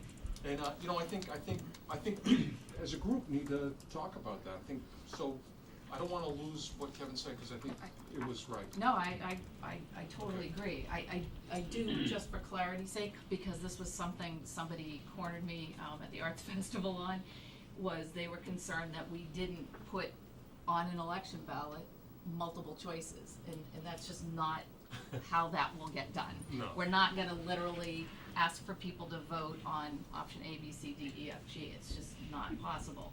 What we have to do amongst us is communicate, plan, and build some consensus and put forward what the stakeholders and the people that are evaluating this information on a regular basis, feel is the best plan. And we thought we did that, in May, And, we have heard everybody's commentary, and we wanna, we're gonna advance this again, but absolutely, we need to start with the things Kevin brought up in terms of renovating. And those numbers are there, we have looked at that, there were reasons why we decided to present a building the size that we did with, that were co-joined, or, we did that for a reason, and I think we need to revisit those reasons by starting at baseline and to use Steve's, language to really build up the possibilities, and then, get everybody on board, and then that we're all looking at the same information at the same time, and go from there. So, for us, I feel like I'm good in terms of some of the next steps for us. Does anybody have a recommendation on what we do in terms of, giving some guidance to town hall, to the building committee, or do we meet? We had talked informally about the building committee giving us, we've got 4 options, right? We've got the 3 options that were put together by the team, and then we've got one option, which is renovate what we have here existing now. I think it would be great for us to get all that information, let the committee decide what information's important on each one of those options, and could we get those, so we can sit down and go through them. Yeah, Mary, I hate to put you on the spot, but I know you mentioned Wendell putting together an executive summary, and I would love to understand better what that would encompass and what information that will give us, so that we can know that that's coming forward, and maybe that's the next step, that we actually look at that, analyze it, know that we're doing the financial analysis and options, and then figure out where to take it. So it's going to be an executive summary that will include basically all the packages of information that's been given throughout the design and assessment process. And will it be strictly from you, or I know that that Daedalus had given us some renovation numbers, and I don't know whether you were part of that early on, or whether that was before you were retained? And you don't have to answer. I guess I don't. Yeah. Those, I'll just interject, Yeah. those were primarily from Shane, because, they were, Okay. McKinley Calcell was, going from 1 option to 3 options, so they were deep in the weeds with that at Okay. that point.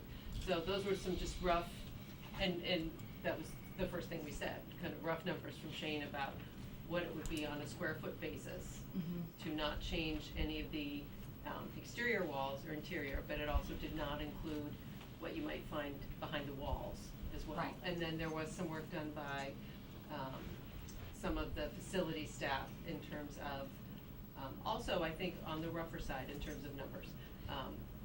Heating systems, cooling systems, all of that, windows, roof, carpet, all of that kind of stuff as Okay, well. so just to summarize, and then I'm gonna look to Chris for a thought as to next steps. So, the architects have their executive summary, which started when they were retained and went through the various options that we've looked at, the numbers that exist. And obviously, it will include some of the rationale for the choices that were made, which we can add color to at some point. But that other piece of it, the stuff that has been looked at and developed over the past number of years, that brought us to a point where we knew we needed to have a conversation and charge a committee and go forward with a town hall plan of some sort. How can we collect that, and, I mean, is it something that we could hire a consultant to do? Well, but let me, I so, wanna make sure that so, we yeah, so do let it. me keep drilling down a little bit with you here. So I'm gonna focus just on the addition for a moment that we're in. So there's different levels of, there's paint and, and carpet and, check the plumbing and make sure nothing's leaking. All the way to gut renovation. One of the things that people complain about all the time is that there's 15 feet above us that it's unusable. And the buildings don't even line up for all that. And the staircase is crazy, and there's no place for people to pay their taxes, and there's no place to sit down to have a meeting. I mean, I've been forcing meetings into this room, and I have two assistants who are trying to answer the phones and deal with constituents, and I was doing union. So I think everybody knows what the issues Right, are. so the you know, question, no, and- but my question though is, what do you wanna rent it, that gets it much more in depth, so we can estimate, you know, the fixing of stuff.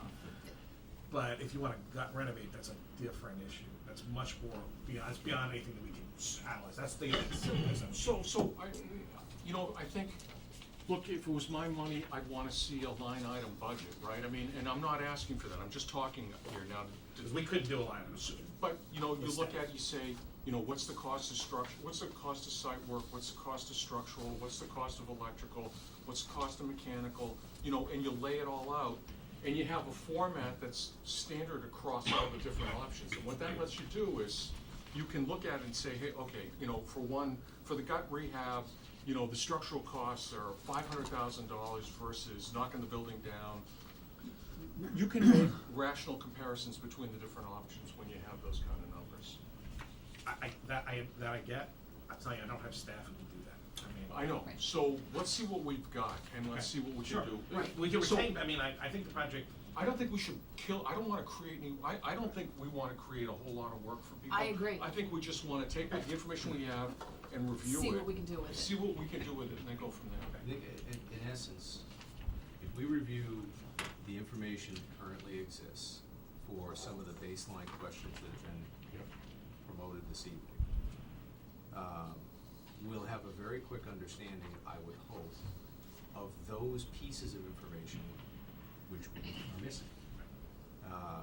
And at that point, we can be very targeted in questions, whether or not that's to go back to an OPM and ask for that sort of raw summary on a project basis.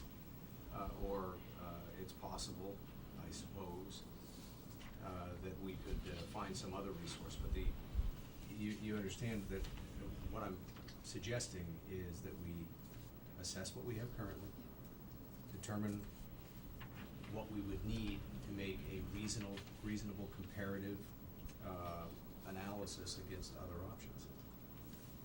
So And that would that mean moves- conceptual drawings for each option, and then whatever financial stuff you have, whatever modeling, whatever estimates you have behind that. well, we've already talked about consolidating in a different way, and maybe literally extracting some of the documents that were built on. Don't, just give us the raw stuff. But no, I mean, rather It's than gonna give be you the organized. 800-page, the 400-page study, maybe the additional chapter that deals Yeah. with certain, that's Yep, what I meant. yep. Kind of curating in a better way. I mean, we wanna look at the drawing, and then we wanna look at the budget. That's really what we wanna do, right? So- And then ask questions about it. We have materials that, on the pre-schematic on the options. The renovation's a little different, because there's no Right. real design per se for that. Right.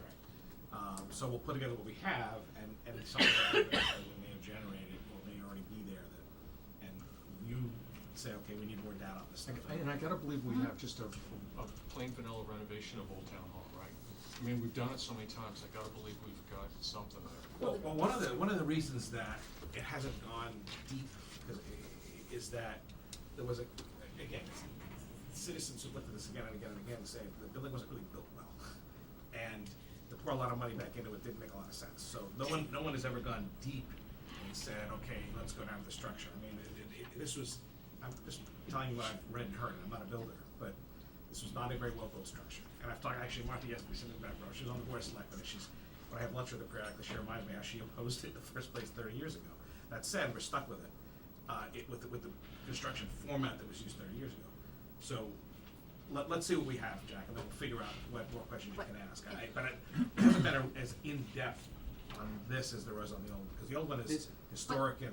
What you're driving at, though, might help predetermine the outcome of that particular option. If in fact, a review of the structure of this building were to show that it's inferior and that a substantial investment in it would be a waste of money, that is material information for the town to find out, right? And likewise, if it just happens to be a convention, an opinion of convention, that it was a piss poor piece of construction to start with, but in fact, it's actually serviceable, right? Again, that's material information for the town. And we have the I think plans it's the for it. selectmen's turn to Exactly. do this analysis, No, no, right? I- I think we actually gonna have to Review do the the work. analysis, And right. So- we may have to, there's stuff, I don't know what we have from 30 years ago for the building. That exists. I'll talk to Bob, we'll, Yeah, whatever you have to no. do. So- You know, when I was first on the board, and you're gonna know why I have gray hair, in 2011, when I first got on the board, we were having this very discussion, and we were being told by an interim town manager at the time, about some of the costs if we were to renovate just this building, because I remember we were sitting there laughing about the windows, and we had some numbers that were in the couple of $1 million range.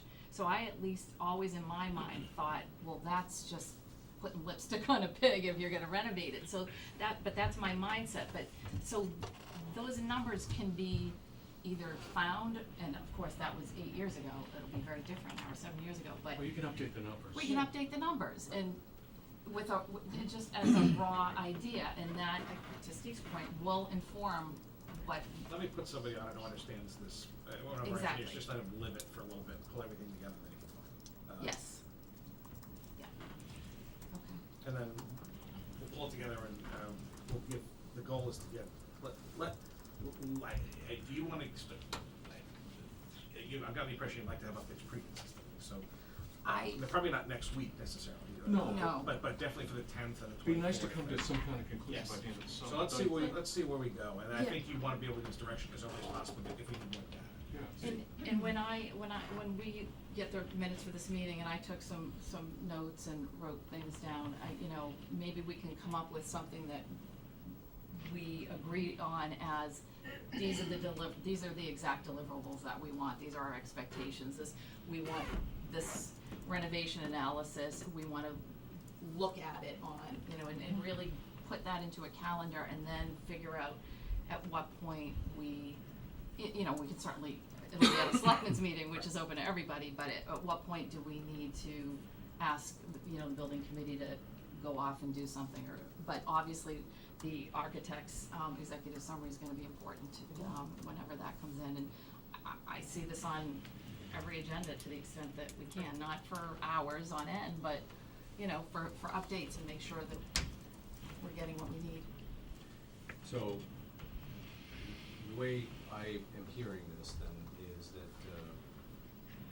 the identification of specific items for delivery will be arrived at over future dates or at a future date, which is good. Because ultimately, we started off with the conversation of, are these objectives still valid, and have yet to address it. The second piece of it, because if in fact the objectives are still held to be valid by the board, then doing an impact analysis, a financial impact analysis, would inform the budget piece. So there's two pieces that were handed off to the committee 16 months after they started their work, which is seriously putting the process backwards.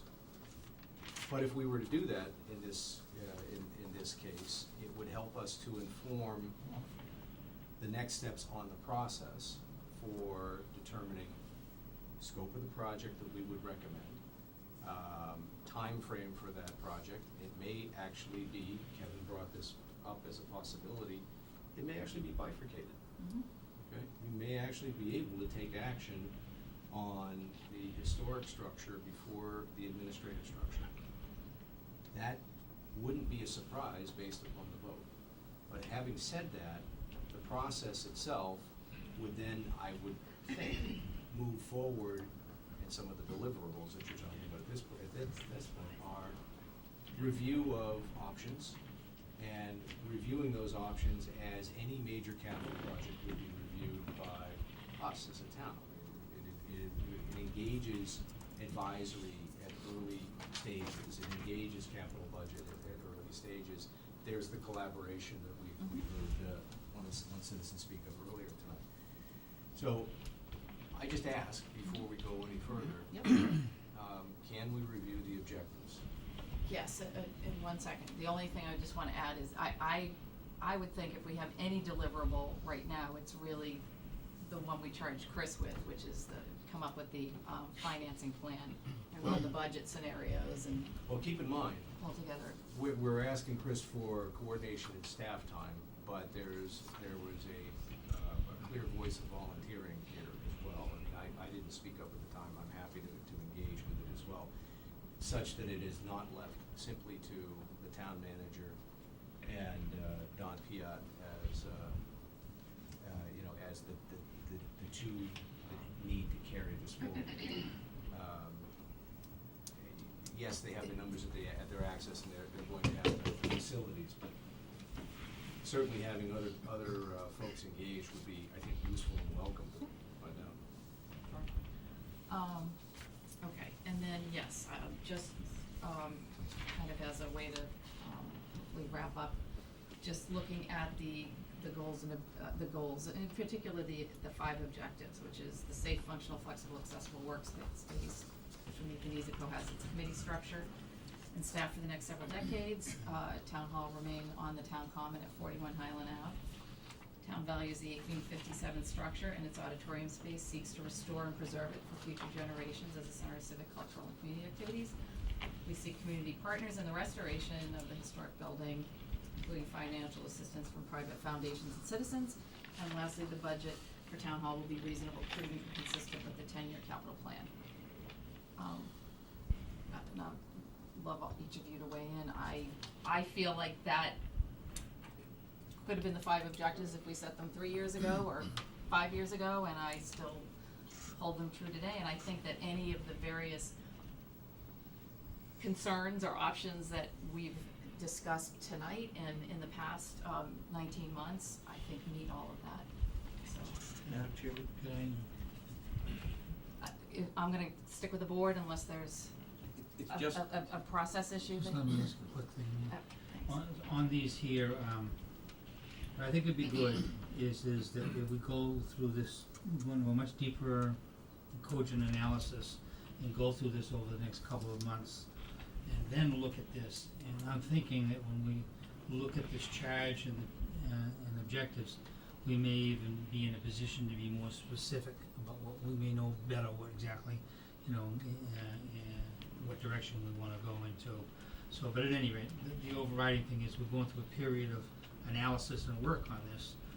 I suggest that we relook at this, at that time, probably 45 or 60 days from now. But do you think today this is ultimately what we're trying to achieve without the specificity? Well, I think this is in the ballpark, but now, one of the things I think we need to do, and we've all said it, and Steve just said it again, even more completely, we need to get in as a board here and get our hands onto this process and be more involved. And I think we're the ones that need to do some of the rough, initial groundbreaking work here before we send committees off to do things that we I should, agree. that we should be doing ourselves, and because of something that's important. Guess whose desk it ended back up in, right Right. where it belongs here. Right.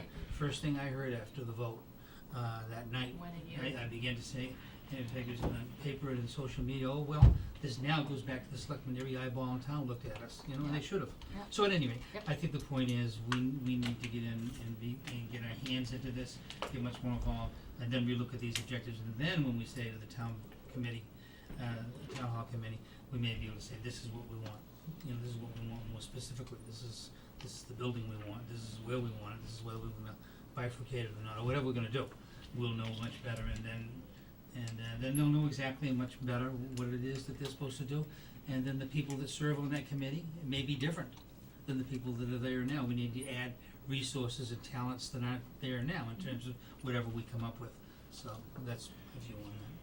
Paul, anything? No, I think they're reasonable objectives and reasonable goals. I think Kevin's probably right, we may need to add fine tune it in a few weeks and months from now. I think everyone in town has a very similar objectives, and certainly keeping it here, renovating the old building, trying to keep the budget in shape and reasonable in town, make it safe and flexible and accessible. That was one of the goals when we designed it, was to try to make it so that we can have flexibility. By Yeah, I agree. I'm with Kevin again. I just think it's the right way to proceed. No, great. I think you have to start out by evaluating what you have against those objectives, so that's where I Okay. usually start. All right. And say, okay, town hall should be safe, functional, flexible, and accessible space. So where are we now? Is it safe? Well, yeah, I mean, no one's gonna die here tomorrow. Except the cupola blew off. I don't know. There's that door to nowhere upstairs. Anyway, yeah. Functional, I think there's some serious questions as to whether or not it actually suits the function that we're looking for from town hall. Flexible, this is certainly not a flexible space. And accessible, yeah, you can get in and out of it. You've gotta be a mountain climber to reach the second floor if you don't wanna take the elevator. So there's some serious pieces that will need to be addressed if we truly believe this is an objective. I think one of the things that comes into question, however, in that very first piece is, would meet the needs of the committee structure and administrative staff for the next several decades. And to Kevin's point, with the evaluation, maybe it becomes more of a question as to whether or not we should be thinking about this for decades, or thinking about it for 10, 20 years. Not to kick the can down the road, but to recognize that within our current financial structure, with a very limited level of flexibility in our own revenue base, we're a residential town. It's not gonna come from any other place but our residents, all right? Within all of that, should we really be thinking about this as a multi-decade, a century type of building? And I think that's the question that is a primary question that we'll have to wrestle with. Historic town hall, town hall should remain on the town common. I've gone along with this up to this point because frankly, it's just, there really wasn't another place to look at. And I'm ambivalent about it. However, the town seems to have a very strong feeling about it, and I guess that's really what matters unless something came along that could not be ignored. All right. The town values the 1857 historic structure. I think that's something that we've heard pretty loudly. Although I caution ourselves not to get caught in anecdote outside of a true general understanding of what has taken place. I think there is a resistance to the expense for a variety of reasons. There seems to be an acceptance and a support for simply taking care of the 1857 structure, that historic structure, before it falls down. Okay, and if that remains as an objective, then I think that's actually probably our most actionable immediately. Seeking community partners, I don't think will ever be a mistake, but ultimately the administration of that building, that historic building, is something that requires a strategy that we should focus on as a board. And then last but not least, the budget for town hall.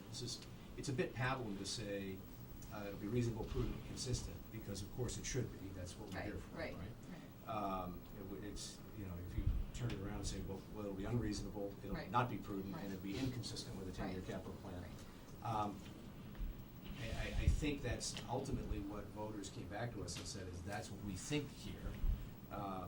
And so that financial analysis will go a long way toward helping us to understand for ourselves and then be able to communicate broadly that in fact the options that we're considering are reasonable. They are prudent within our capabilities, and they ultimately have to be consistent within our ability to budget for other things that are necessities. Okay. So that's it. And the last thing I wanna say is, I think we should strive for a consensus on this. I mean, I would like to see the selectmen speak with one voice for whatever option we come up with, because I think that's the way we're gonna move the project forward. And I think we can do it, I think we can get there. Oh, we did it. Yeah, That's I know, one but it point. was, Right. not without. Well, and I think all of this and then the analysis on top of it, and then they're re-looking at this, will also do one thing that we didn't do, which I think we need to do this time around, is come up with what happens if. Because you know, this number one, which is, it should just say functional, flexible, and accessible, whatever the time frame is, I think we all kind of agree that's not the case. So if whatever comes next should fail, we need to have a backup plan, which we didn't have this time, you know. And I think doing this analysis and looking at the various options and what they cost and hopefully it won't fail, and it shouldn't, because the point is we're gonna do the work and build a consensus throughout the community, so that it doesn't, but we also need to understand that something has to get done. So we have to, you know, we have to be very, very prudent in how we act to make sure something does happen, going forward, so. Thank you. Wayne, I'll recognize you if you want, Thank you. but I was thinking promised people out of here by 9. one of the deliverables that I'm thinking about is preparing an RFP for future nonprofits to be able to utilize for lease or whatever the Old Town Hall. Part of your thing is to sort of create a space, but you don't necessarily wanna have to actually do the day-to-day running. So like the Lightkeepers residence, if you prepared an RFP, you would have other people working for you on the ideas that they would have for using it without any expense, and it wouldn't be anything that you would have to actually be non-binding, so you wouldn't have to do it. But it would allow some groups to get together, like the Dramatic Club or the South Shore Arts Center and like that, to put things together so that you would know what you're going to get if you go to that path. And I think one of the things last at the town meeting was that what nonprofit was going to be getting the grants to be able to put in to be able to do this and this, and what money would be spent by whom. To do more analysis, if that's gonna, if we're counting on that Put as it a out to source the of funding, public right, and say, right, What do you want, you know, right. here's the So, opportunity. What do so you I'm want? not adding that as a deliverable for tonight, but, it's registered, thank you, Thank you. yep. Diane, could I just Yep. jump in for a second? Could you just, only because I promised I heard myself you. I wouldn't make people talk from the audience. Very but brief. Say your name. Francis Collins. Thank you. Sorry, I wasn't here for the beginning, but I just wanna point out that, you know, this vote that we took in the town was not an overwhelming vote against the town hall. We lost by about 30 votes. So we had we had 74% voted at the town meeting. We lost ground after the town meeting because of a lot of misinformation that was circulated around the town. People listened to They Say School of Information took force again, and that's how we lost this vote. So we didn't really lose this by a hell of a lot. So I agree with all of your goals that you've set and the thrust where you're gonna go. But we didn't really lose this by a hell of a lot, so let's keep that in mind. I think we had a pretty good plan. And there's a couple of other alterations that we could add. That's Yep. it. Good night. Thank you very much. Thank you, I appreciate that. Okay, so, Good. everybody good? Good. All right, thank you all very, very much, especially those of you who have been at this for 19 months, or 12 months, or 5 months.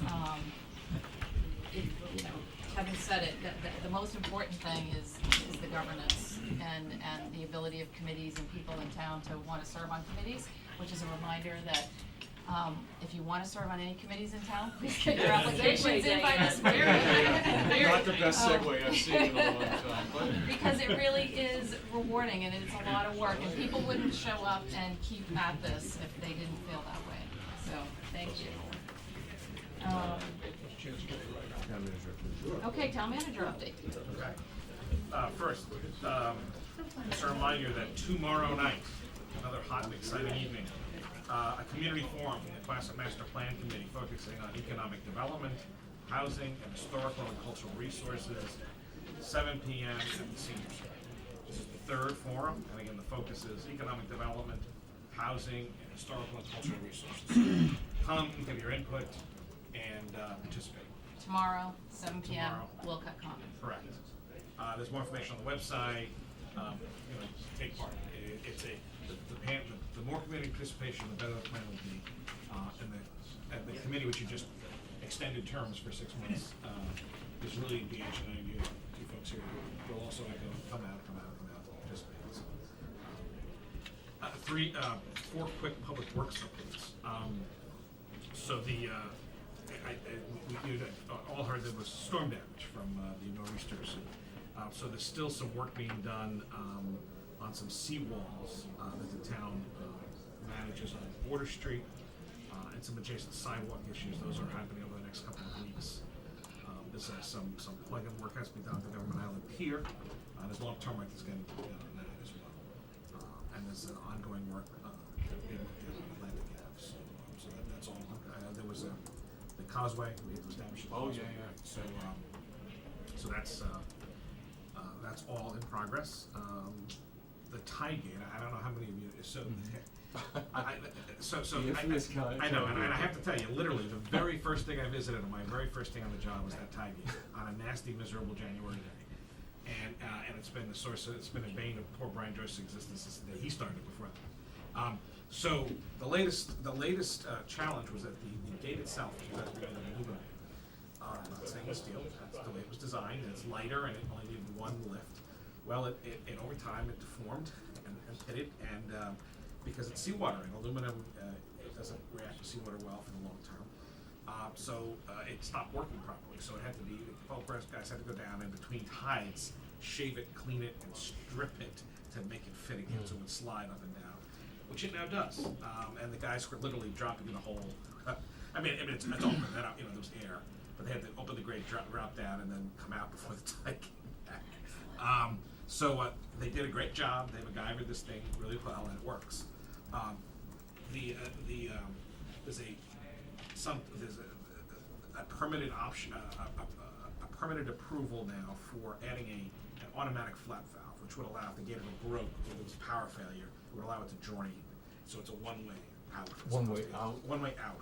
So that way, that if there was an astronomical flood, it would keep water from coming in. Right. It would also trap water in the meadow, but once the water came out, it would allow water to flow out but not flow back in. The problem is that that's just, doesn't have the same capacity, but at least be an emergency release to allow something in case we had, during one of the nor'easters where the power failed in the middle of the storm and the gate was in the process of closing. And the guys couldn't get down there until water had already started to come in. So, Brian's also looking at replacing that gate, how much it's gonna cost to replace that piece, the actual piece that slides down. And also some kind of salt-safe and not terribly obtrusive generator that in an emergency could at least lock the gate down, which is the most important thing most of the time, so the water doesn't come in during a high tide cycle. So those are being explored as well. So this gate, well, it's working today. It's back working. The guys did a great job, but that's where we are. So Cunningham Bridge, the utility crossings are now complete. There's a big bridge deck pour scheduled for Thursday. Please don't go down and watch. I mean, you can with your drones, but don't. There's not a lot of room down there. And please continue to stay off the bridge. I haven't once been on it. I know. So there are folks who still seem to think they can fish, walk, and hike across it. Yeah. It's not safe. I know Oh it may my be gosh. cool, but it's not a wise idea. There's like I was chain down- link fence There around is, it, but how do people, they? I think it's a challenge to some folks. They're probably the underage, There was somebody under last the week age of in 30. Don't be so gone sure of through that. and fishing. No, I know it's great. I know the fishing's great. You will be able to fish on both sides of the bridge when it's open this fall for the first time safely. So there'll be plenty of great options for fishing. You can make up for lost time. Please give it a little more time. We'll have twice as many fishermen on the bridge when it reopens. So 30 days in the hole if we catch you on the bridge? Yeah, you gotta be on the bridge crew putting up the final pieces. We're gonna put you on a chain gang. Last but most certainly not least, over at Bound Brook, National Grid has replaced a utility pole that was a problem, and is replacing an adjacent pole shortly with a structural pole. There was a pole with one of those, the board had addressed these guy wires that had been going to trees in various places in town, if you remember. Well, there's one of those on the Bound Brook dam site, so that's gonna be replaced with one of those structural fiber poles, which do not need guy wires. They're super strong, so there won't be any need for that. So that stump will not be a securing hold for this anymore, which is good. And staff continues to tour the site with the Office of Dam Safety and National Grid to get the final permit and approvals wrapped up. So that's in progress. Yeah, by the way, with respect to National Grid and stabilizing poles, I just note that out in front of the high school is an old tree that's cut off 15 feet above the ground, simply to hold up a pole. So, Can I? that might be one to look at from time to time, because right now, it looks like we hired a tree service that just likes cutting trees off 15 feet above the ground. I probably shouldn't add that That's okay. the National Grid wires, or no, they're Verizon The Ver- wires, Are they yeah. still not removed? Since October 24th, laying across my yard. But Really? anyway, Verizon is. that's a personal matter. The wires are not literally unseen. I gotta go electrocute them by touching them, and Verizon doesn't seem to care about moving them. I mean, we had a problem down on, Maintaining their easement. yeah, I mean, so long as the fiber optics flow, it's dealing with Verizon is very frustrating, because I don't regulate it the same way, we don't have the same leverage over them. Yeah. And if we do, we just turn everyone's files, I know, once is to turn off everybody's files. Right. So, or their phones or whatever it's connected to, so that's a little frustrating, so, but I will renote that. Don't worry about it. No, I'm on it, I'm gonna. it's gonna be a almost daily problem, basis. I mean, someone's gonna get tripped, there's gonna So- get stuck, or, When Patrick mows the lawn, Oh, there's right been over that wire, baby. It's supposedly it's a. so to keep on target, that's my quick update, so. It's not your problem, you just take it out and snip it. Yeah. Okay, selectmen comment period, Kevin, I'm fine. Paul, Trying to set up two, meetings with one with National Grid, and one with the, Senator O'Connor and, Representative Mosquito for the capital bonding bill. That's it. just make sure you bring Chris. Jeff, I was just at the Harbor Committee meeting. We're close to getting the letter to proceed from CZM, and Chris Herman wants to put in an invoice, and they need the contract stuff all straightened out. We Because we want to start spending money. There was a, well, without going into this, we should be, they asked for some very weird things, Yep. and I think we're finally there, so. No issues. No, Just, so they're no. getting ready to spend, that's right. And then, And people are getting jumpy about Right, committee right. doing its work. Right. Steve, Two items. One is with respect to mobile food vending licenses. Chris, I had this conversation briefly with you the other day. We have a local merchant, a local food vendor who would like to bring his offerings down to the beach on a mobile platform. And Like food truck? no, actually, it sounds to me like it might be more something pedal powered, but, Oh. you know, more, if you will, European Food style. bicycle? Yeah, I like a tri-wheeler with a, Right. yeah. Anyway, that part is neither here nor there, but he was told by this office that there are 3 licenses only and they're all taken. I separately asked Chris to please investigate where that comes from. If it's a policy, I will come back to the board and promote that we might wanna review that policy.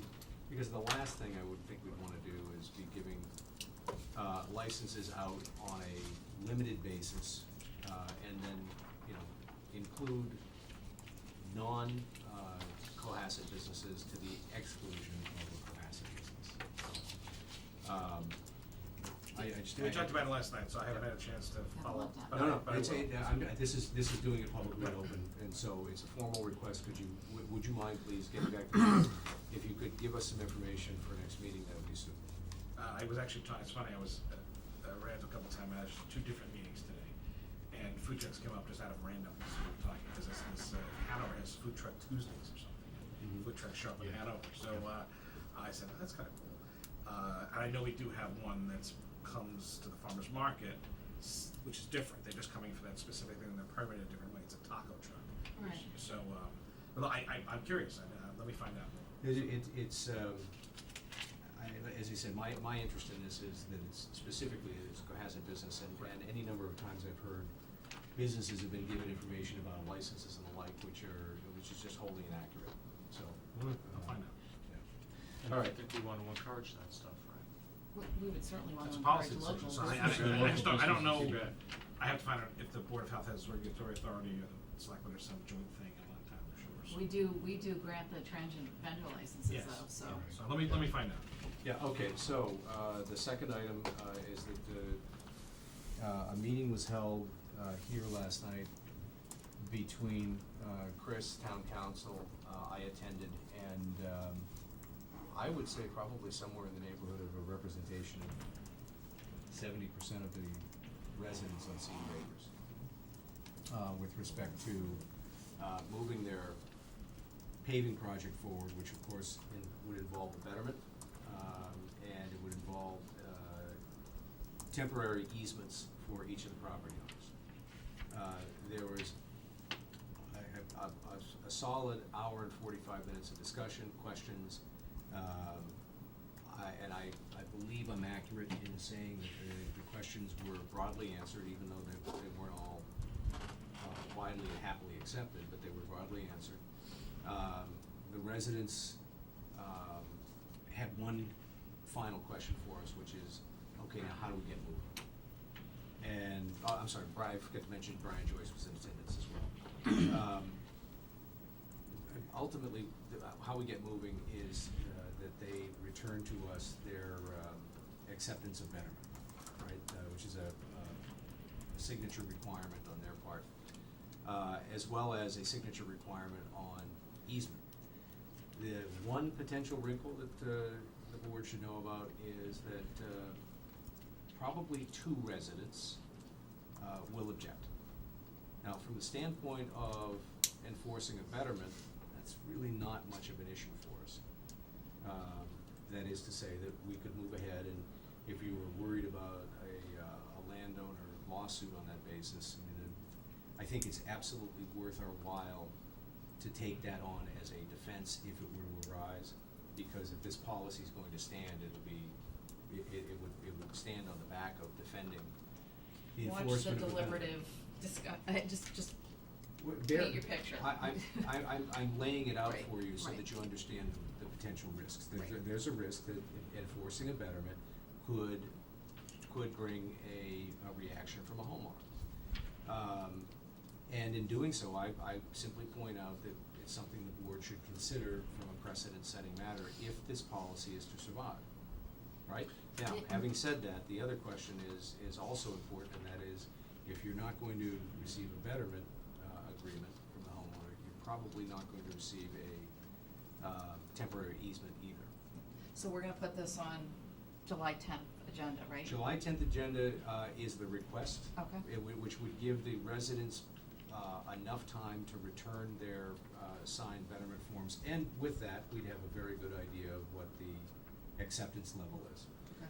But generally, the financial component that they were presented was well understood. The town is committing to a number not to exceed, which Brian Joyce and Chris believe encompasses what they can foresee as potential variables. And with that, we'd have the choice before us as to whether or not to vote the betterment or not. Can we just make sure that the board in the packet, and I'll write this down too, has a copy of the private way policy that was adopted? So that when we get our packets, we can kind of review that and put everything in context before we take up the topic. Some kind of a cover memo on this would be helpful too, just Yep, about the please. process.